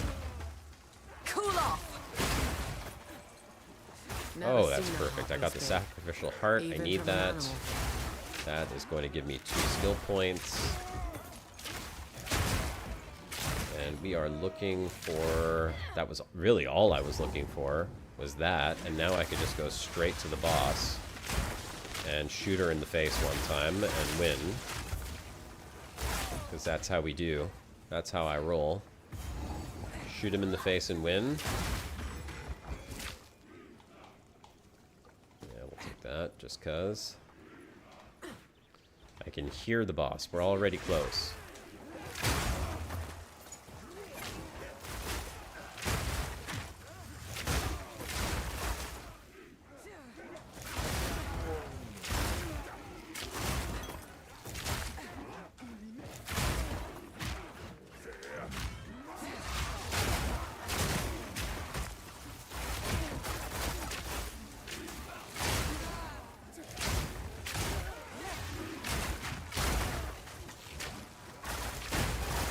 Yep, there we go. Straight to the boss. We got the sacrificial heart. We come over, we shoot this. Your rampage ends Almost here. said a bad word in the face. Don't worry. I can solve this. This is all just And then misunderstanding. we keep going. Which one of you activated the gate? Which one of you is a Val blood? Why, that was me, of course. I am Alva Valai, treasure hunter extraordinary. And Take her! Bring her to Doriani. As for you, as for, I will as for pay me? back every drop of Val blood you have Oh, spilled. oh, you will? Guess we can't talk You this out. will? Oh, that's funny. I don't think you will. Oh, I screwed up. You will fall before us.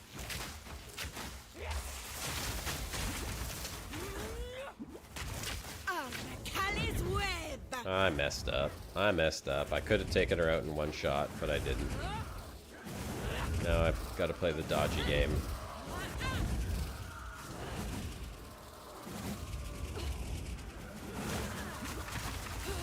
Ice Shot. you! Kelly's back! I could have killed her, but I screwed up. I pressed the wrong damn button.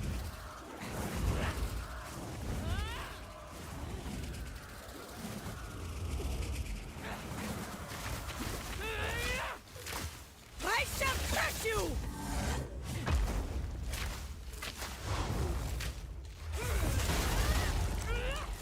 Alright, here we go.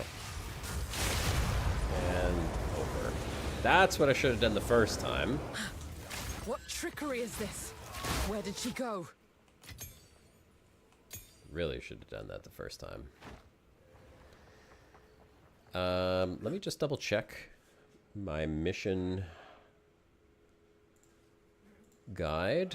Kill the queen, go to Alva, go to here, kill the thing, go to the gateway, go to Utsal, get the sacrificial heart, yes.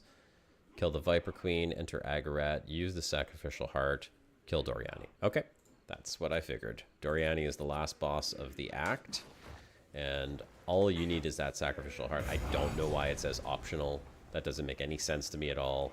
You get 2 skill points for sacrificing that heart.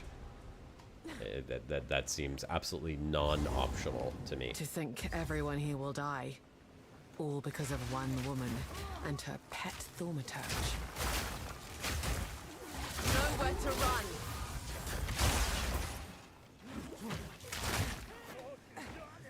So all I want to do now is find the sacrificial altar where that heart goes, and then find the entrance to the final boss's lair, and then go kill him.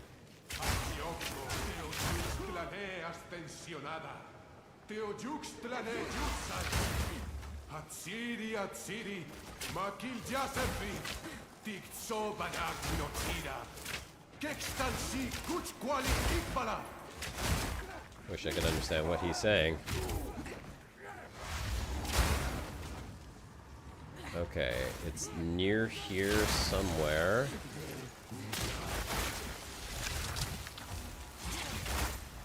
And oh, messed up. That's okay. There's a checkpoint here. Ouch.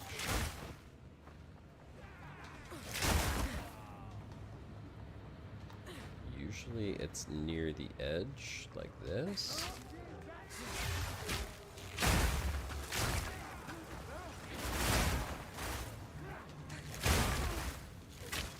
Hey, bud. I'm still streaming, pal. What's up?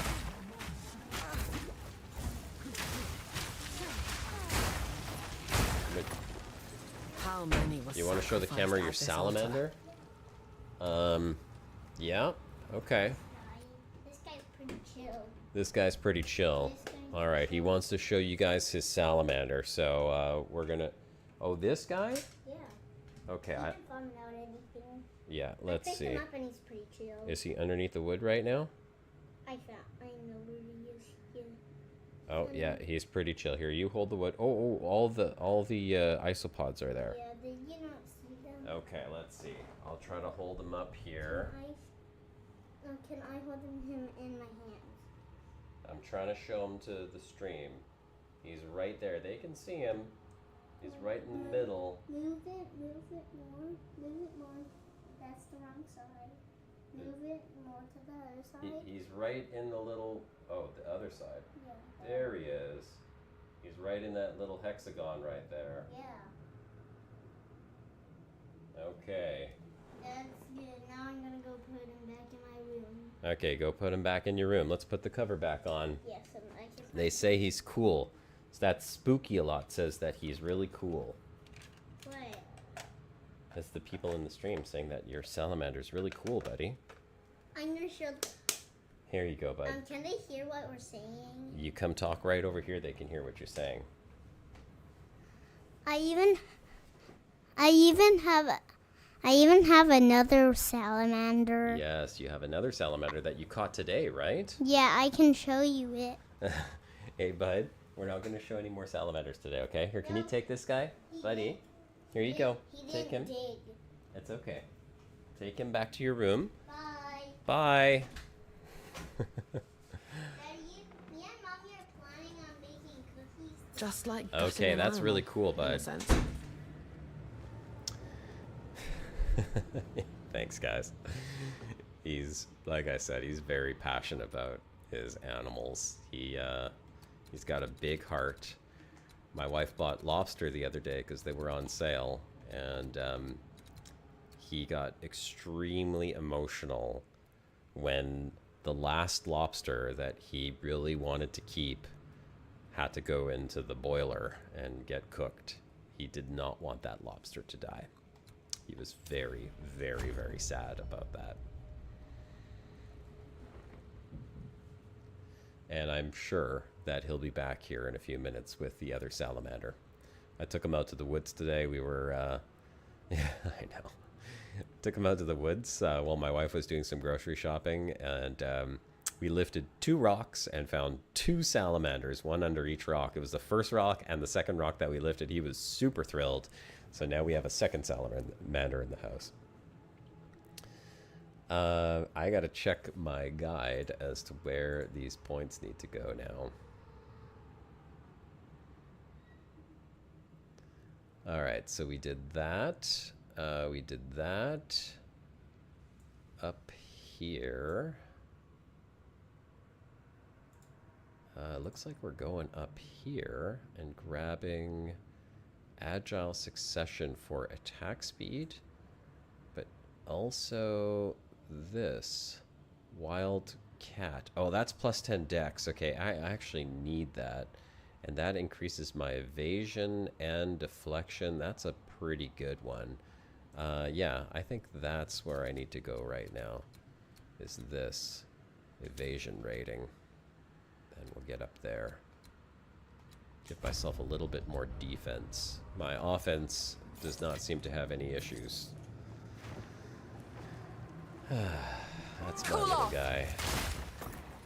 He's a great little guy. All he has to do is learn how to listen a little bit. Which, you know, at 6 years old, I guess, is a tough thing to do.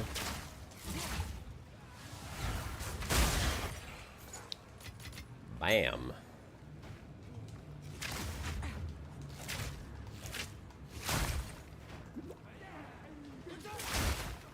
Alright, we are just looking for the last boss now, and I think he's going to be right over here. Because I noticed these...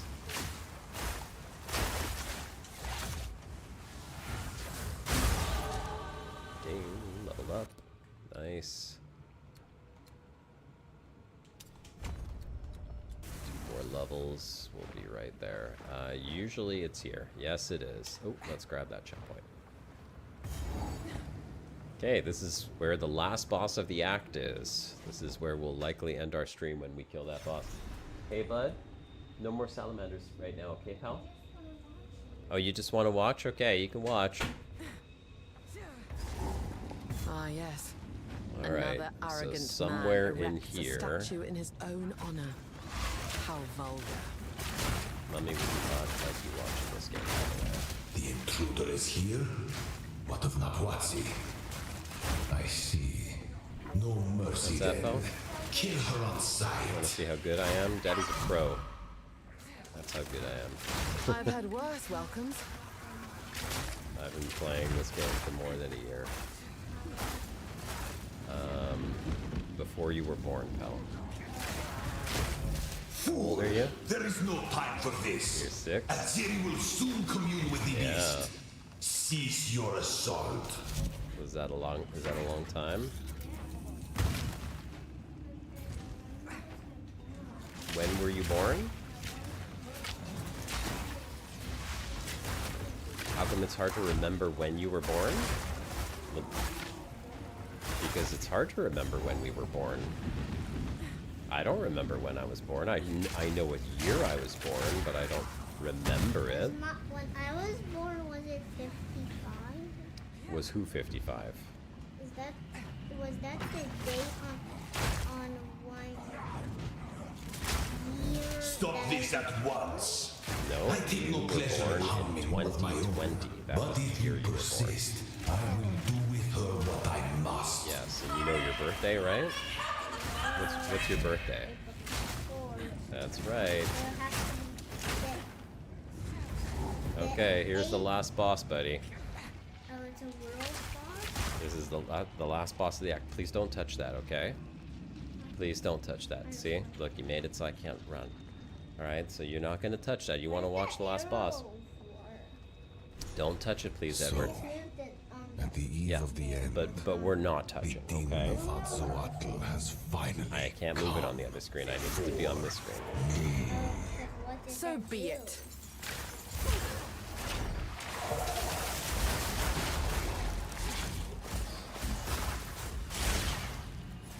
I can't give up. I must save my That was people. one shot right there. He's going to get a second shot to the face, and then it's game over for Doriani. No, I will succeed. What is that? Let's see That's you his survive robot. this. And here we go. Do you truly think you can match me? Nothing will stand in my way. Ice Shot. Butt shot.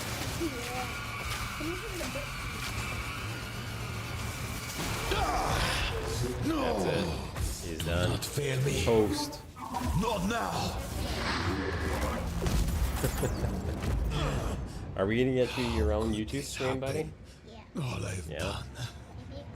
Oh, it looks like the game got all laggy again. Your people cannot be saved. My History streamer is is already laggy, see? written. You can stay here and die, or come with us and help save the future. It's a little laggy.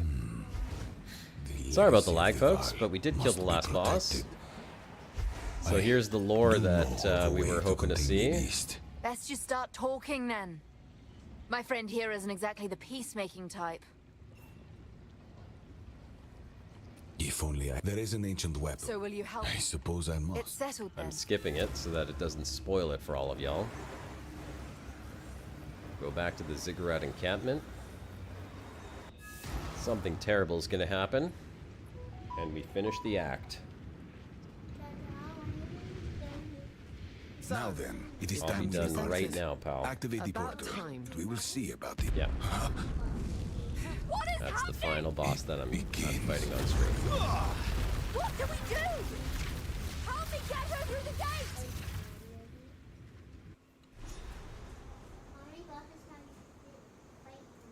How many have I fought? Yeah, All of them. all the bosses in the game. Yep. Utsal, I can't change their fate. Time is of the Oh, essence. good. Well, until next time. Returning. Alright. There we go, folks. Everyone's down. Everyone is down. We have finished with all the bosses. Act 3 complete. That is the last You one that we bring needed to someone. kill. And we've got some leftover stuff here. Yeah, bud? Okay, bye, bud. I'll see you in a few.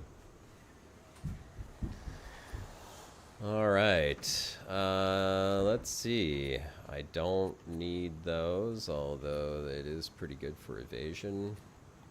It's more evasion than what I've got on, but the armor would slow me down. Reduce poison duration, +4 to dex, 14 dex. It's actually not bad, to be honest. Bye-bye. But we're gonna skip that.